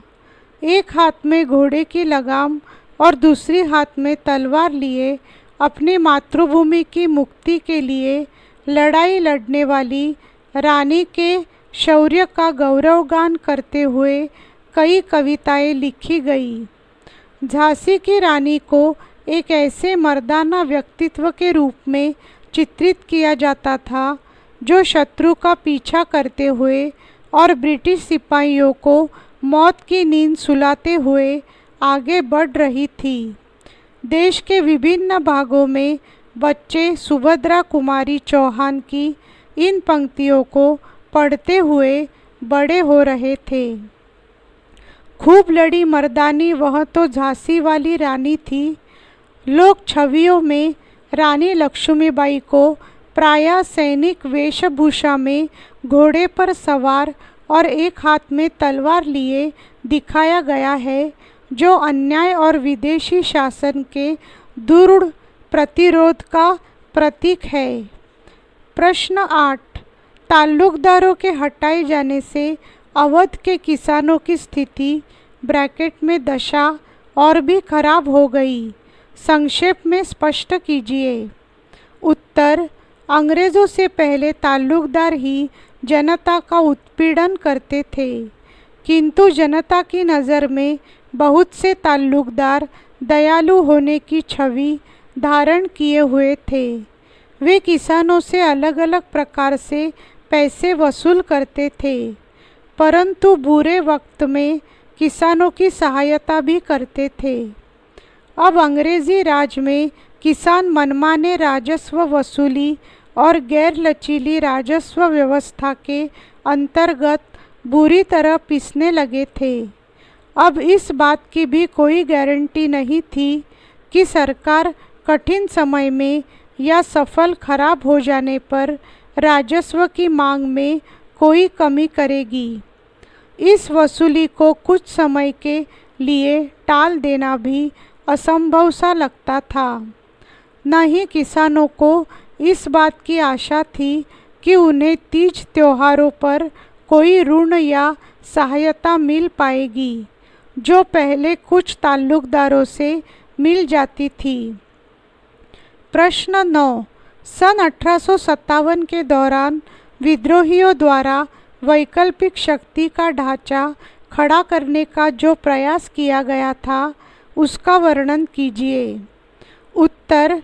भारत में ब्रिटिश शासन समाप्त होने के बाद दिल्ली, कानपुर और लखनऊ आदि स्थानों पर विद्रोहियों ने एक समान सत्ता और शासन स्थापित करने का प्रयास किया।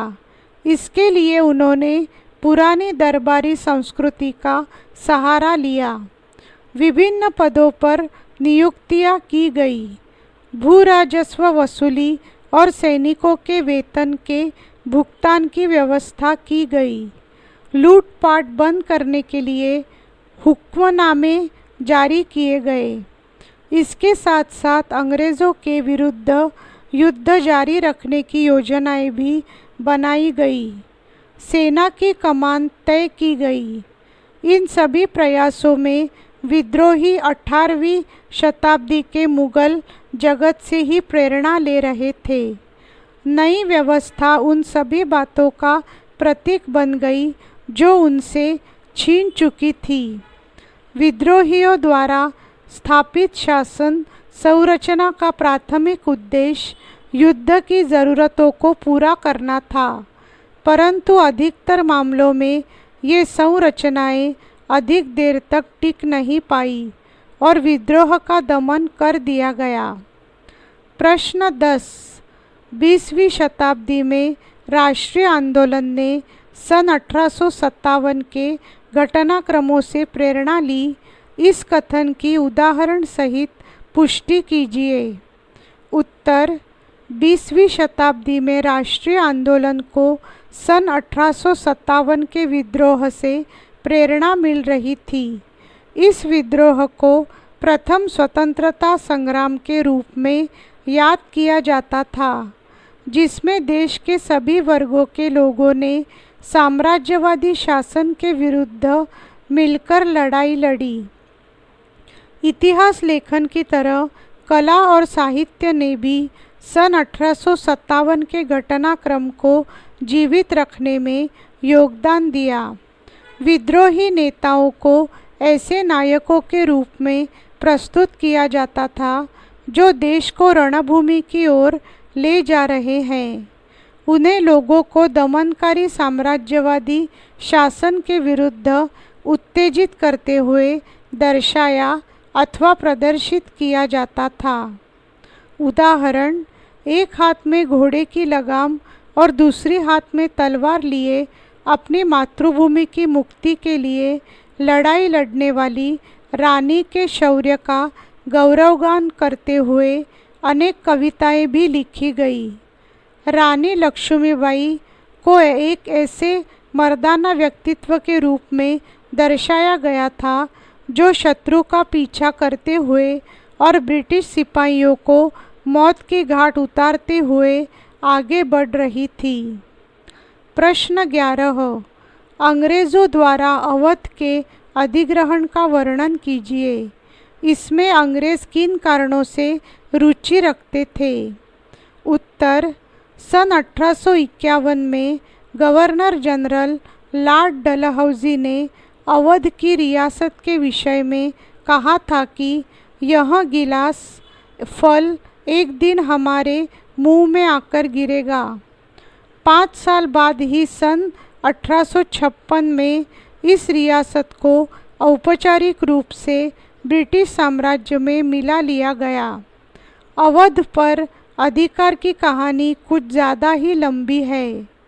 सन 1801 से अवध में सहायक संधि थोप दी गई थी। इस संधि में यह शर्त रखी गई थी कि नवाब अपनी सेना समाप्त कर दे, रियासत में अंग्रेज सैनिक टुकड़ियों को तैनात कर दे और राज दरबार में विराजमान ब्रिटिश रेजिडेंट की सलाह पर काम करे।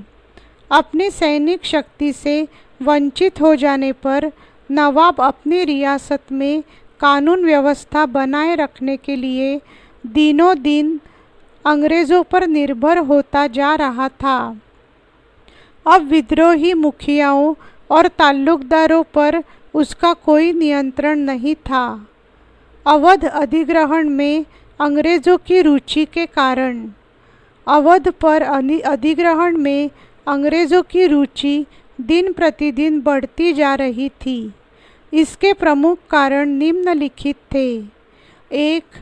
उन्हें लगता था कि वहाँ की ज़मीन नील और कपास की खेती के लिए उत्तम है और इस प्रदेश को उत्तरी भारत के एक बड़े बाजार के रूप में विकसित किया जा सकता है। 2. सन 1850 के दशक के प्रारंभ तक वह देश के अधिकतर बड़े भागों पर विजय प्राप्त कर चुके थे। कर्नाटक, बंगाल, मराठा भूमि, पंजाब और दोआब सभी अंग्रेज़ों की झोली में थे।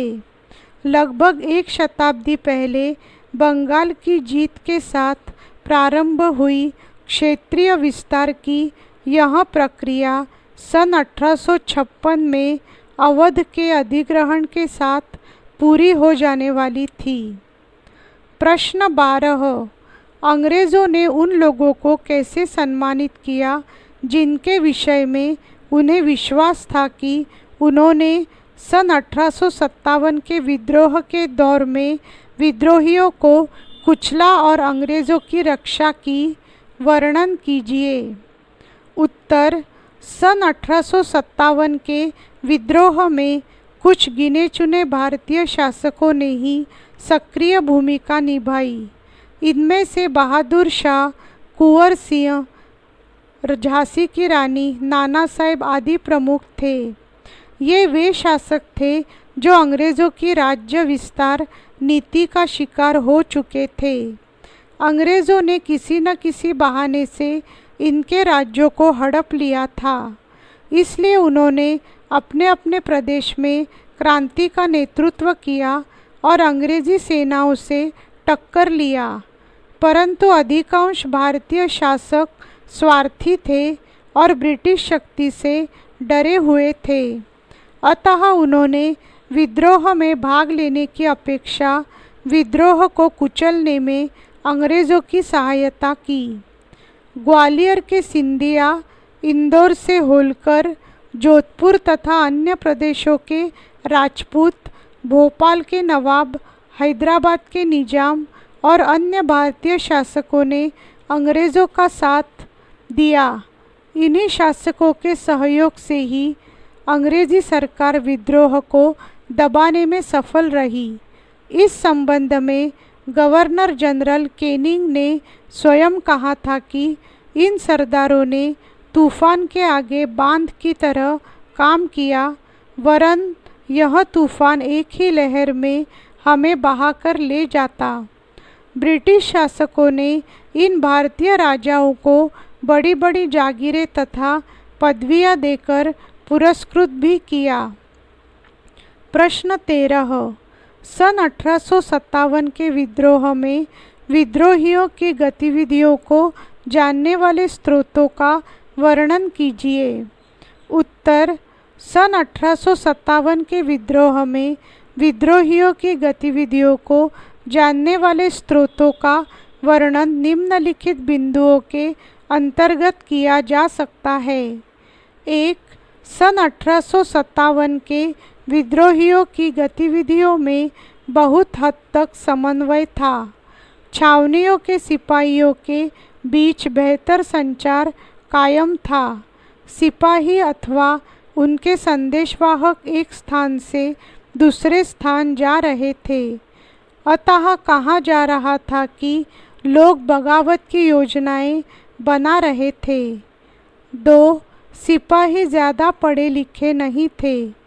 उनके अपने विचारों का प्रसार करने व लोगों को विद्रोह में सम्मिलित करने हेतु जारी की गई कुछ घोषणाओं और इश्तिहारों के अलावा हमारे पास ऐसे अधिक स्रोत नहीं है जिसके आधार पर हम विद्रोहियों का दृष्टिकोण समझ सके।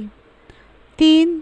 सन 1857 के विद्रोह के विषय में आजमगढ़ घोषणा 25 अगस्त 1857 हमारी जानकारी का मुख्य स्रोत है। इस घोषणा में कहा गया था कि यह सर्वविदित है कि इस युग में हिंदुस्तान के लोग हिंदू व मुस्लिम दोनों ही अधर्मों तथा षड्यंत्रकारी अंग्रेज़ों की निरंकुशता व उत्पीड़न से त्रस्त है। अतः देश के सभी धनवान, विशेषकर वे जिनका मुस्लिम शाही परिवारों से संबंध रहा है और जिन्हें लोगों का धर्मरक्षक तथा स्वामी माना जाता है, अपने जीवन एवं संपत्ति को जनता की कुशल क्षेम के लिए होम कर देना चाहिए। 4. उत्तर भारत के अनेक गांवों में चपातियां बांटने की रिपोर्टें आ रही थी। ऐसा कहा जाता है कि रात में एक आदमी आकर गांव के चौकीदार को एक चपाती व 5 और चपाती बनाकर दूसरे गांव में पहुंचाने को कहता था। हालांकि चपातियां बांटने का उद्देश्य एवं अर्थ न उस वक्त साथ था और न ही आज। प्रश्न 14, भारत में अंग्रेजी राज्य ध्वस्त होने के बाद विद्रोही किस प्रकार की शासन संरचना व प्रशासन व्यवस्था करना चाहते थे, उसकी समीक्षा कीजिए। उत्तर, सन 1857 में जो कुछ हुआ उसे रचने के लिए इतिहासकारों की कोशिशों को मजबूरन अंग्रेज़ों के दस्तावेजों पर निर्भर रहना पड़ता है। विडंबना यह है कि इन स्रोतों से अंग्रेज़ अफसरों की सोच का पता चलता है, परंतु इस बारे में ज़्यादा साक्ष्य नहीं मिल पाता कि विद्रोही क्या चाहते थे। एकता की कल्पना। सन 1857 में विद्रोहियों द्वारा जारी की गई घोषणाओं में जाति तथा धर्म का भेद किए बिना समाज के सभी वर्गों का आह्वान किया गया था। बहुत सारी घोषणाएं मुस्लिम राजकुमारों या नवाबों के नाम पर जारी की गई थी, परंतु उनमें हिंदुओं की भावनाओं का ध्यान रखा जाता था। 2. हिंदू और मुसलमानों के बीच खाई पैदा करने की अंग्रेज़ों द्वारा की गई कोशिशों के बाद भी ऐसा कोई भी परिवर्तन दिखाई नहीं दिया। 2. वैकल्पिक सत्ता की खोज। ब्रिटिश शासन ध्वस्त हो जाने के बाद दिल्ली, लखनऊ और कानपुर जैसे स्थानों पर विद्रोहियों ने एक प्रकार की सत्ता और शासन संरचना स्थापित करने का प्रयास किया। 2. विद्रोहियों द्वारा स्थापित शासन संरचना का प्राथमिक उद्देश्य युद्ध की आवश्यकताओं को पूरा करना था, परंतु ज़्यादातर मामलों में ये संरचनाएं अंग्रेज़ों की मार सहन नहीं कर पाई। अवध में अंग्रेज़ों के विरुद्ध प्रतिरोध सबसे लंबा चला। प्रश्न 15। अंग्रेज़ों द्वारा सन 1857 के सैनिक विद्रोह की बनाई तस्वीरों को देखने पर तरह तरह की भावनाएं और प्रतिक्रियाएं क्यों पैदा होती है, स्पष्ट कीजिए। उत्तर। अंग्रेज़ों द्वारा सन 1857 के सैनिक विद्रोह की बनाई तस्वीरों को देखने पर तरह तरह की भावनाएं और प्रतिक्रियाएं निम्नलिखित कारणों से पैदा हुई। 1. कुछ तस्वीरों में अंग्रेज़ों को बचाने तथा विद्रोहियों को कुचलने वाले अंग्रेज़ नायकों की प्रशंसा की गई। 2. टॉमस जोन्स बार्कर ने 1859 में रिलीफ ऑफ लखनऊ चित्र बनाया। विद्रोहियों द्वारा लखनऊ का घेरा डाल देने के पश्चात कमिश्नर हेनरी लॉरेंस ने ईसाइयों को एकत्रित करके अत्यधिक सुरक्षित रेसिडेंसी में शरण ली थी। 3. बार्कर की पेंटिंग कैम्पबेल के आगमन के अवसर का जश्न मनाती है। कैनवस के बीच में कैम्पबेल, ऑट्रम तथा हेवलॉक ब्रिटिश नायकों की छवियां हैं। 4. इस चित्र के अगले हिस्से में पड़े शव और घायल लोग इस घेरेबंदी के समय हुई हिंसा की गवाही देते हैं। मध्य भाग में घोड़ों की विजयी तस्वीरें इस बात को दर्शाती है कि अब ब्रिटिश सत्ता व नियंत्रण कायम हो चुका है। 5. इन चित्रों के माध्यम से अंग्रेज जनता के बीच अपनी सरकार के प्रति विश्वास जगाते थे। इन चित्रों से यह मालूम होता था कि संकट का दौर गुजर चुका है, विद्रोह समाप्त हो गया है तथा अंग्रेज जीत गए हैं। प्रश्न 16। सन 1857 के विद्रोहियों द्वारा की गई घोषणाओं की समीक्षा कीजिए। उन्होंने अपनी घोषणाओं में ब्रिटिश राज से संबद्ध प्रत्येक वस्तु को बुरी तरह खारिज क्यों किया, स्पष्ट कीजिए। उत्तर। घोषणाओं की समीक्षा तथा खारिज करने के कारण। 1.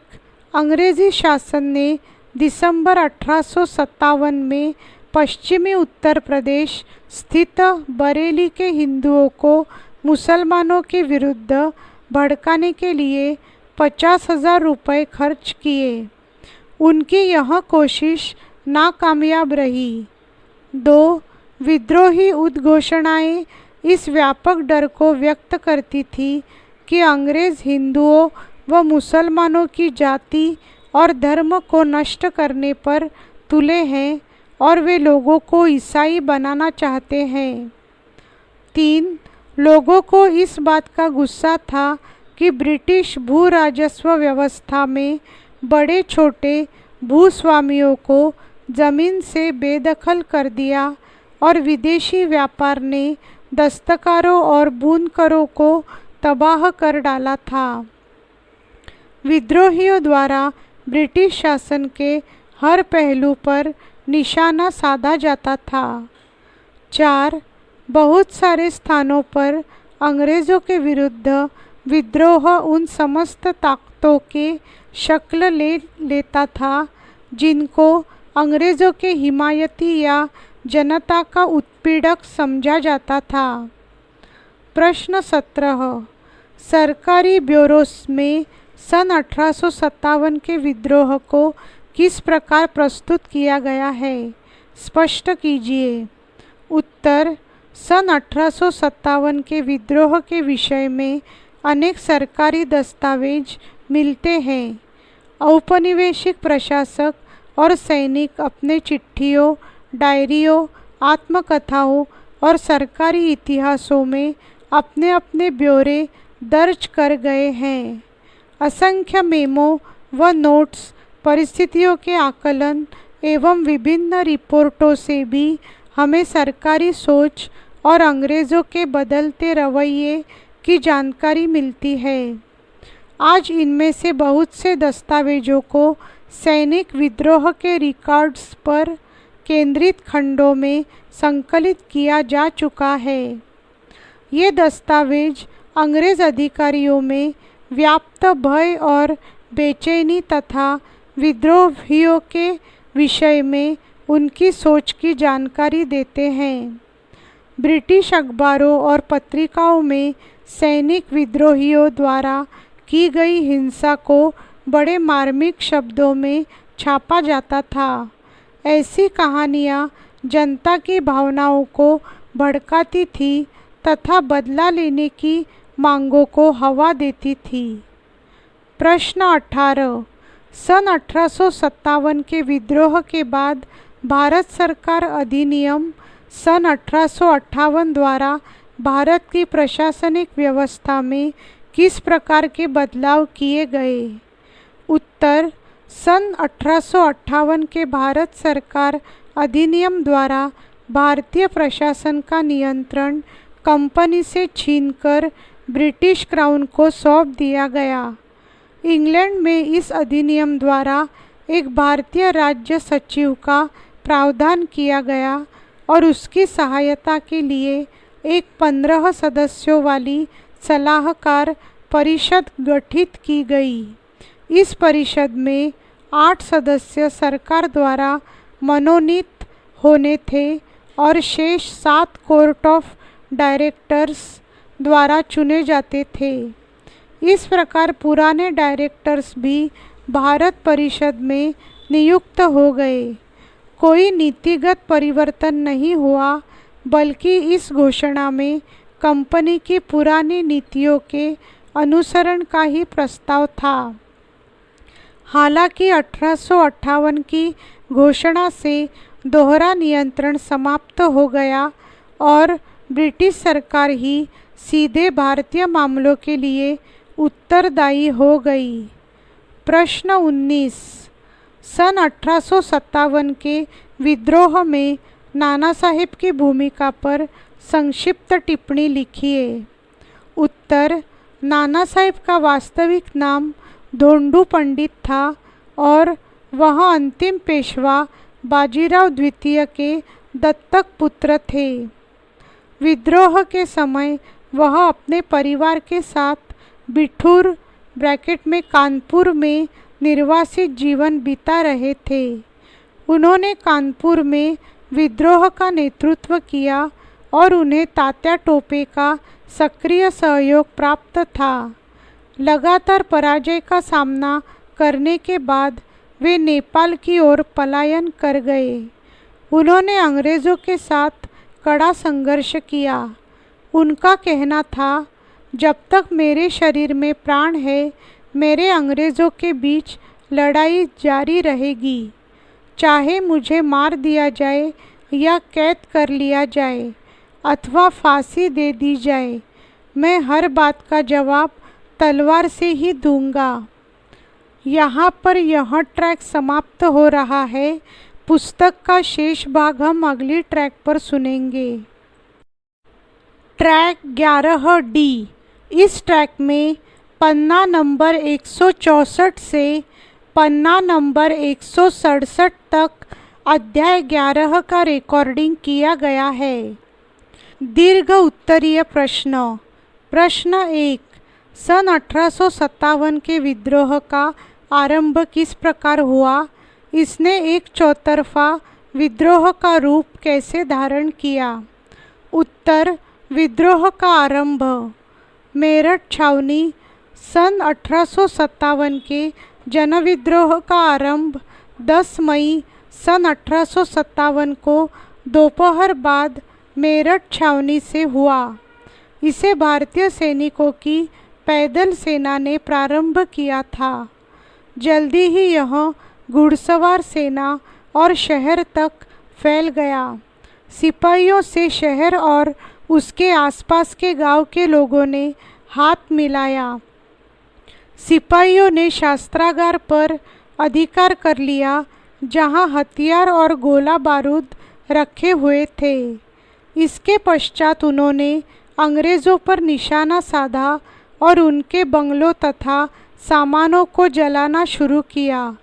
रिकॉर्ड दफ्तर, जेल, सरकारी खजाने, डाक खाने, अदालत जैसी सरकारी इमारतों को लूटकर ध्वस्त किया जाने लगा। शहर को दिल्ली से जोड़ने वाली टेलीग्राफ लाइन काट दी गई। अंधेरा होते ही सिपाहियों का एक दल घोड़े पर सवार होकर दिल्ली की ओर चल पड़ा। दिल्ली विद्रोही सिपाही 11 मई को प्रातः लाल किले के फाटक पर पहुँचे। मुगल सम्राट बहादुर शाह को बाहर खड़े सिपाहियों ने उन्हें बताया कि वे मेरठ के सभी अंग्रेज़ पुरुषों को मारकर आए हैं, क्योंकि वे हमें गाय और सूअर की चर्बी में लिपटे कारतूस दांतों से खोलने के लिए मजबूर कर रहे थे। इसमें हिंदू और मुसलमान दोनों का धर्म भ्रष्ट हो जाएगा। तब तक सिपाहियों का एक और दल भी दिल्ली में प्रवेश कर चुका था। इसमें बहुत से यूरोपीय मारे गए। दिल्ली अंग्रेज़ों के नियंत्रण से बाहर जा चुकी थी। कुछ सिपाही दरबार के शिष्टाचार का पालन किए बिना लाल किले में घुस गए। सिपाहियों से घिरे बहादुर शाह के पास उनकी मांगों को मानने के अलावा और कोई उपाय न था।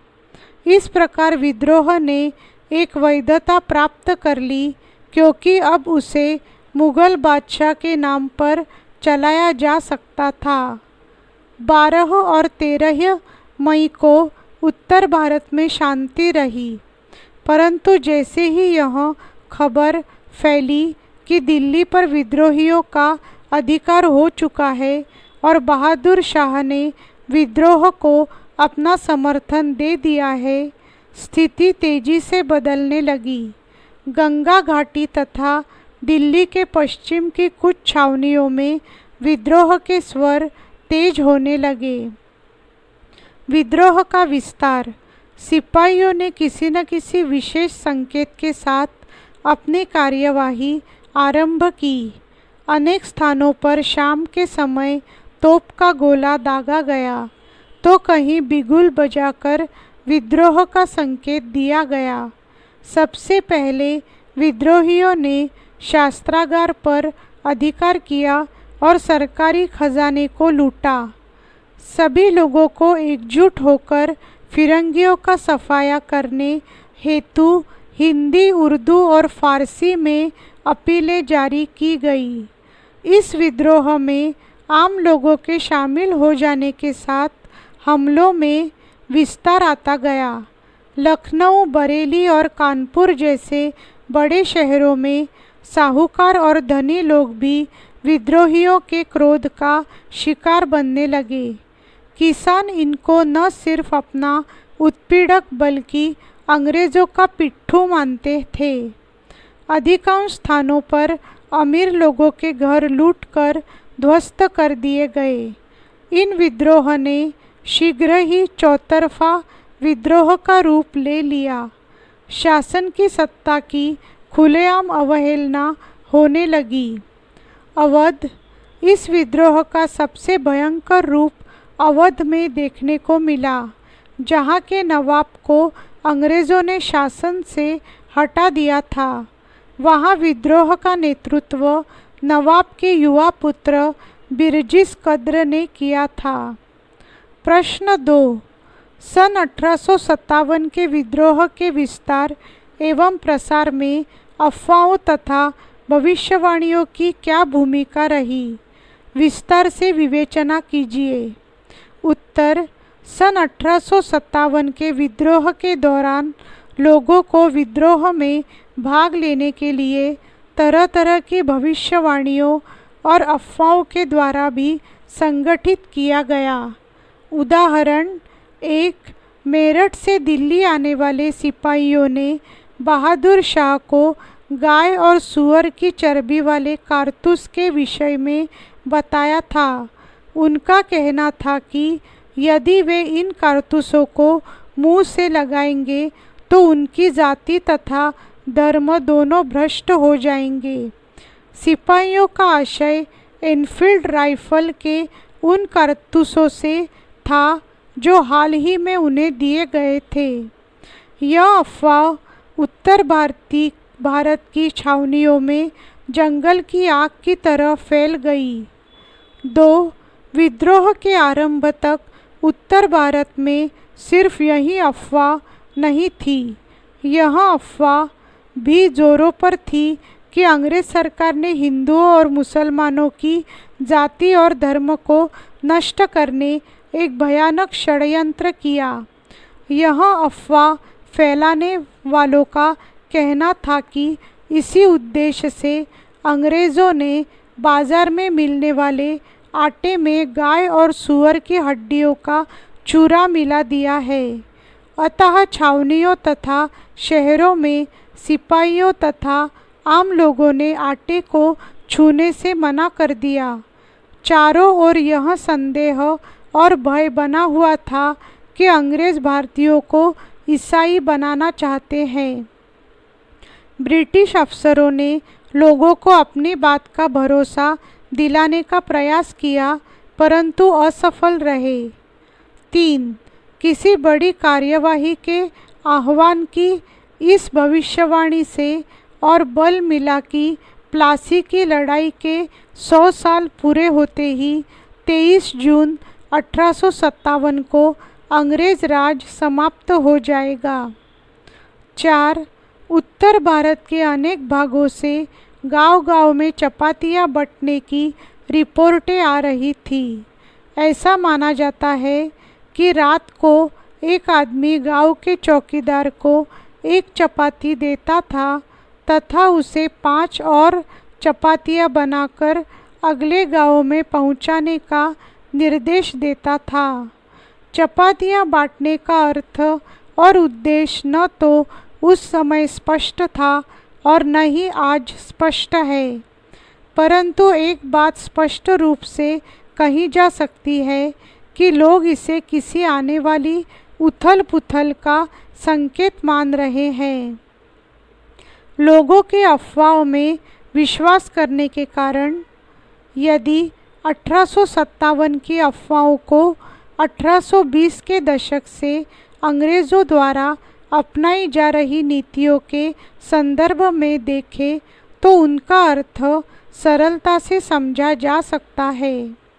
1, उस समय लॉर्ड विलियम बेंटिंक के नेतृत्व में ब्रिटिश सरकार पश्चिमी शिक्षा, पश्चिमी विचारों व पश्चिमी संस्थानों के माध्यम से भारतीय समाज को सुधारने हेतु विशेष प्रकार की नीतियाँ लागू कर रही थी।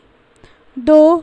भारतीय समाज के कुछ वर्गों की सहायता से उन्होंने अंग्रेजी माध्यम के स्कूल, कॉलेज व विश्वविद्यालय स्थापित किए थे। यहाँ पश्चिमी विज्ञान तथा उदार कलाओं के विषय में पढ़ाया जाता था। 3. अंग्रेज़ों ने सती प्रथा को समाप्त करने ब्रैकेट में 1829 तथा हिंदू विधवा विवाह को वैधता प्रदान करने के लिए कानून बनाए थे। 4. शासकीय अयोग्यता तथा पुत्र गोद लेने का अवैध घोषित कर देने की आड़ में अंग्रेज़ों ने न सिर्फ अवध बल्कि झांसी और सतारा जैसी बहुत सी रियासतों को भी अधिकार में ले लिया था। 5. जो रियासत या प्रदेश उनके अधिकार में आ जाता था वहाँ वे अपनी शासन व्यवस्था, अपने कानून, भूमि विवादों के निपटारे की अपनी पद्धति व भू राजस्व वसूली की अपनी व्यवस्था लागू कर देते थे। उत्तर भारत के लोगों पर इन सब कार्यवाहियों का गहरा प्रभाव पड़ा। 6. लोगों का मानना था कि वे जिन वस्तुओं, रीति रिवाजों व परंपराओं का आदर करते आ रहे थे अथवा जिन्हें वे पवित्र मानते थे, उन सबको समाप्त करके एक ऐसी व्यवस्था लागू की जा रही थी जो अत्यधिक विदेशी व दमनकारी थी। प्रश्न 3. सन 1857 के विद्रोह के क्या कारण थे? यह एक सिपाही विद्रोह था अथवा राष्ट्रीय आंदोलन? अपने उत्तर की पुष्टि तर्क द्वारा कीजिए। उत्तर: सन 1857 के विद्रोह को भारत के प्रथम स्वतंत्रता संग्राम की उपमा दी जाती है। यह सत्य है कि इस विद्रोह का आरंभ सैनिकों ने किया, परंतु शीघ्र ही इसने एक क्रांतिकारी युद्ध का रूप ले लिया। इसका प्रमुख कारण था व्यापक जन असंतोष। भारतीय जनता वर्षों से ब्रिटिश नीतियों तथा साम्राज्यवादी शोषण से पीड़ित थी। देशी राजा, कृषक, सैनिक, साधारण जन तथा व्यापारी विदेशी शासन से परेशान हो चुकी थी। वह किसी भी तरह विदेशी शासन से स्वतंत्र होना चाहती थी। अतः विद्रोह के तीव्र होते ही सभी वर्गों, धर्मों तथा जातियों के लोग इसमें कूद पड़े। क्रांति के इन कारणों में स्पष्ट हो जाता है कि यह व्यापक जन असंतोष का ही परिणाम था। 1. राजनीतिक कारण। 1. लॉर्ड वेलेस्ली की सहायक संधि और डलहौजी की लेप्स नीति से भारतीय शासकों में असंतोष फैला हुआ था। 2. झांसी की रानी को दत्तक पुत्र लेने की आज्ञा नहीं मिली, अतः वे अंग्रेज़ों के विरुद्ध हो गई। 3. नाना साहेब का पेंशन बंद कर दिया गया था, अतः वे भी अंग्रेज़ों के विरुद्ध थे। 4. सतारा तथा नागपुर की रियासतें अंग्रेजी साम्राज्य में मिला दी गई, अतः वहाँ के शासक अंग्रेज़ों के शत्रु बन गए। 5. जमींदार तथा सरदार भी अंग्रेज़ों के विरुद्ध थे क्योंकि उनकी भूमि छीन ली गई थी। 2. धार्मिक तथा सामाजिक कारण। 1. लॉर्ड विलियम बेंटिंक ने बहुत से समाज सुधार किए थे। उसने सती प्रथा और बाल विवाह पर रोक लगा दी थी। हिंदुओं ने इन सब बातों को अपने धर्म के विरुद्ध समझा। 2. ईसाई प्रचारक अपने धर्म का प्रचार करने के साथ साथ हिंदू धर्म के ग्रंथों की घोर निंदा करते थे। इस बात से भी भारतवासी भड़क उठे। 3. ईसाई पादरी भारतवासियों को लालच देकर उन्हें ईसाई बना रहे थे। इस कारण भारतवासी अंग्रेज़ों के विरुद्ध हो गए। 4. अंग्रेजी शिक्षा के प्रसार के कारण भी भारतवासियों में असंतोष फैल गया। उन्हें विश्वास हो गया कि अंग्रेज उन्हें अवश्य ही ईसाई बनाना चाहते हैं। 3. आर्थिक कारण। 1. औद्योगिक क्रांति के कारण इंग्लैंड का बना मशीनी माल सस्ता हो गया। इसका परिणाम यह हुआ कि अंग्रेज़ी माल अधिक बिकने लगा और भारतीय उद्योग बंद हो गए। इससे भारतीय कारीगरों का रोजगार छीन गया और वे अंग्रेज़ों के विरुद्ध हो गए। 2. अंग्रेज़ों की व्यापारिक नीति के कारण भारत का व्यापार भी लगभग समाप्त हो गया था। भारत के माल को इंग्लैंड पहुंचाने पर भारी शुल्क देना पड़ता था, जिससे भारतीय माल बहुत महंगा पड़ता था। परिणाम स्वरूप विदेशों में भारतीय माल की मांग घटने लगी और भारतीय व्यापार लगभग बंद हो गया। 3. अंग्रेज़ों के शासनकाल में जमींदारों को भूमि का स्वामी मान लिया गया था।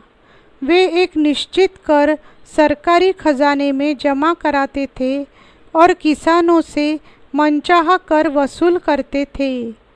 फलस्वरूप किसानों की स्थिति खराब हो रही थी।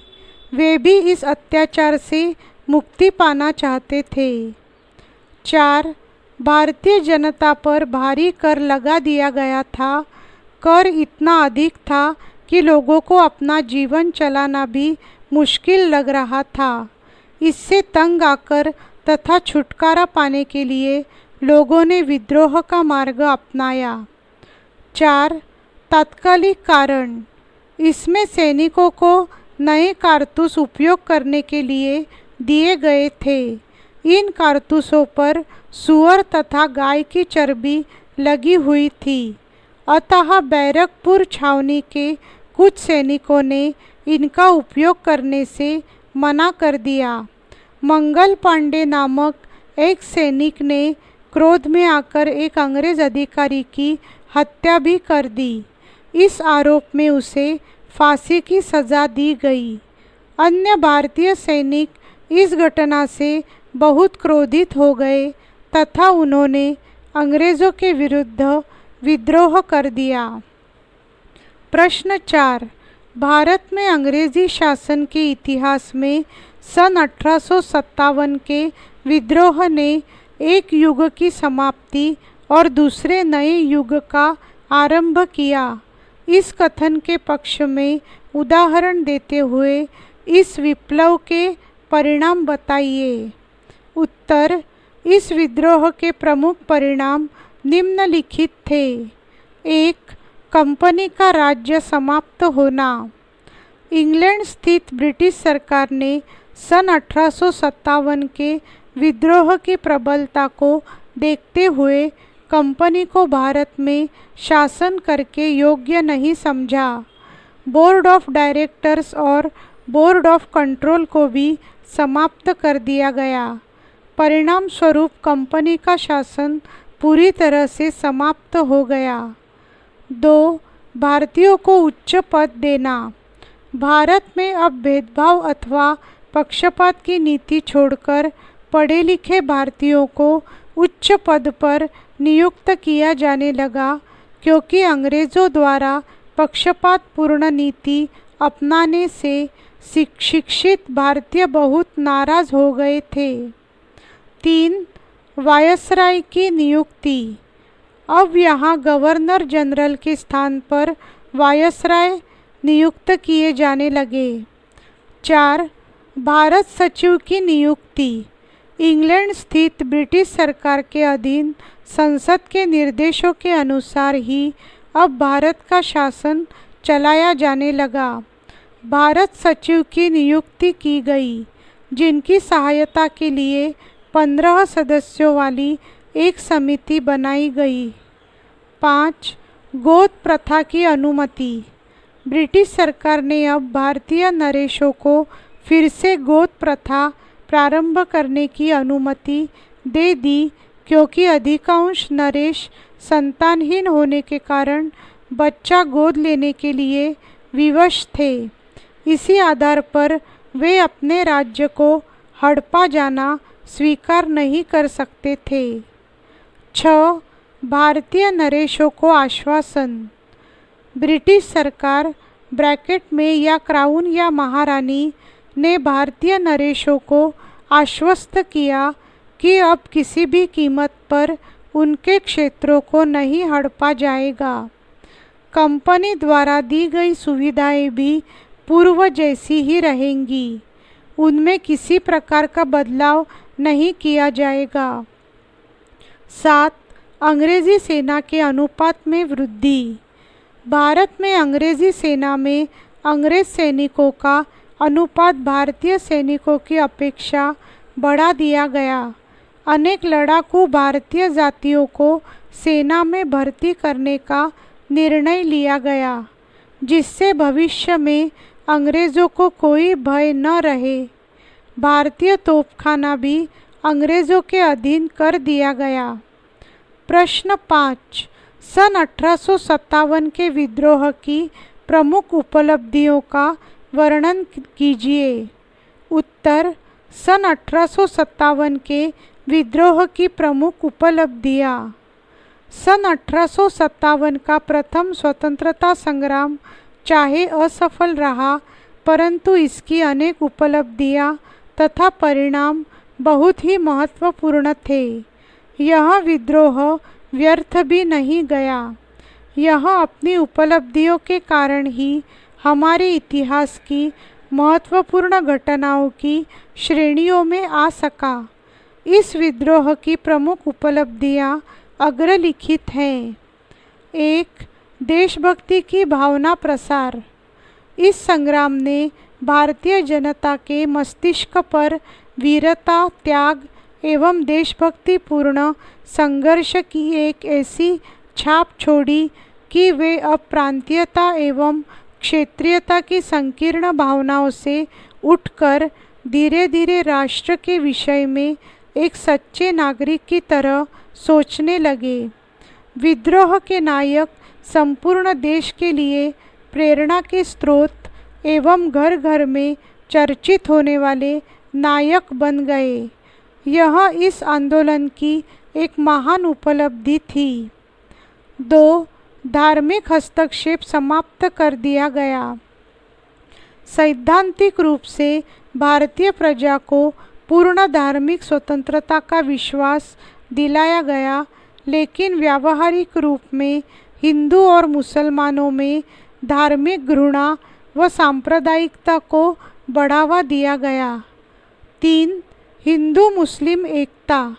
इस आंदोलन एवं संघर्ष के दौरान हिंदू तथा मुस्लिम न सिर्फ सांप्रदायिकता की संकीर्ण भावनाओं से ऊपर उठकर अपने देश के विषय में एक सामान्य मंच पर आए, बल्कि इसके लिए लड़े तथा एक साथ यातनाएं भी सही। अंग्रेज़ों को यह एकता एकदम पसंद नहीं आई, अतः उन्होंने शीघ्र ही अपनी फूट डालो और शासन करो की नीति को तेज कर दिया। 4. देशी राज्यों को राहत। देशी राजाओं को अंग्रेजी सरकार ने यह आश्वासन दिया कि भविष्य में उनके राज्यों को ब्रिटिश साम्राज्य का अंग नहीं बनाया जाएगा। उनका अस्तित्व स्वतंत्र रूप से बना रहेगा। अतः अधिकांश देशी राजाओं ने ब्रिटिश शासन का समर्थन करना प्रारंभ कर दिया। भारतीय शासकों को दत्तक पुत्र लेने का अधिकार दे दिया गया। इससे अनेक देशों के शासकों ने राहत की गहरी सांस ली। 5. राष्ट्रीय आंदोलन की पृष्ठभूमि। राष्ट्रीय आंदोलन एवं स्वराज्य की प्राप्ति के लिए संघर्ष की पृष्ठभूमि को इस विद्रोह ने तैयार किया। इस संग्राम ने देश की पूर्ण स्वतंत्रता के जो बीज बोए, उसी का फल 15 अगस्त 1947 को प्राप्त हुआ। 6. भारतीयों को सरकारी नौकरियां देने की घोषणा। सैद्धांतिक रूप से भारतीय सर्वोच्च पदों पर धीरे धीरे प्रगति करते जा रहे थे। सरकारी घोषणा की गई थी कि भारतीयों के साथ जाति, धर्म एवं रंग के आधार पर कोई भेदभाव अथवा पक्षपात नहीं किया जाएगा। परंतु अंग्रेज़ों ने अपना वादा पूरा नहीं किया, जिससे राष्ट्रीय आंदोलन बढ़ता चला गया। प्रश्न 6, सन 1857 के विद्रोह की असफलता के कारणों का विस्तार से उल्लेख कीजिए। उत्तर, सन 1857 के विद्रोह की असफलता के कारण निम्नलिखित हैं। 1. यह विद्रोह किसी सकारात्मक विचारधारा से प्रेरित नहीं था। इसके पीछे कोई उच्चतर राजनीतिक प्रणाली स्थापित करने की विचारधारा भी नहीं थी। विद्रोह न तो कोई सुनियोजित कार्यक्रम था और न ही धन की कोई स्थायी अवस्था थी। विद्रोहियों का सिर्फ एक ही मकसद था, विदेशी शासन को समाप्त करना। 2. विद्रोही नेताओं में राजनीतिक नेतृत्व, सैनिक अनुभव और सामरिक दूरदृष्टि का अभाव था। उनमें से किसी नेता को दिल्ली के पतन के परिणामों का आभास नहीं था, अतः उनके द्वारा इसकी संयुक्त सुरक्षा के लिए कोई उपाय नहीं किए गए। 3. इस विद्रोह में बड़े जमींदार और बुद्धिजीवी मध्यम वर्ग ने कोई दिलचस्पी नहीं दिखाई और न ही इसका समर्थन किया। उनका तटस्थ रहना विद्रोह के लिए बहुत घातक सिद्ध हुआ। 4. रणनीति और रणकौशल की दृष्टि से भी अंग्रेजी सेना भारतीय विद्रोहियों से बहुत आगे थी। वह तत्कालीन संसार के सर्वश्रेष्ठ एवं सुगठित ब्रिटिश सरकार के आदेशों के अधीन कार्य करती थी। ब्रिटिश सरकार के पास जनशक्ति के पर्याप्त स्रोत के साथ साथ प्रचुर मात्रा में संसाधन भी उपलब्ध थे। 5. विद्रोह की असफलता का सर्वाधिक महत्वपूर्ण कारण इसका निश्चित समय व तिथि से पहले प्रारंभ होना था।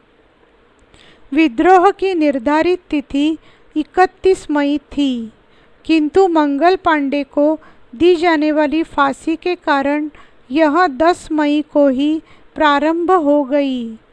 फलतः विद्रोहियों का संगठन तितर-बितर हो गया। 6.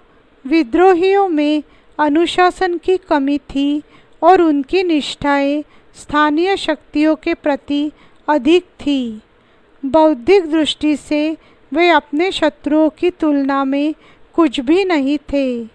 अंग्रेज सैन्य तकनीक आधुनिक विज्ञान एवं प्रौद्योगिकी पर आधारित थी, जबकि विद्रोहियों ने पारंपरिक हथियारों, तीर धनुष, बर्छे, भाले आदि का प्रयोग किया।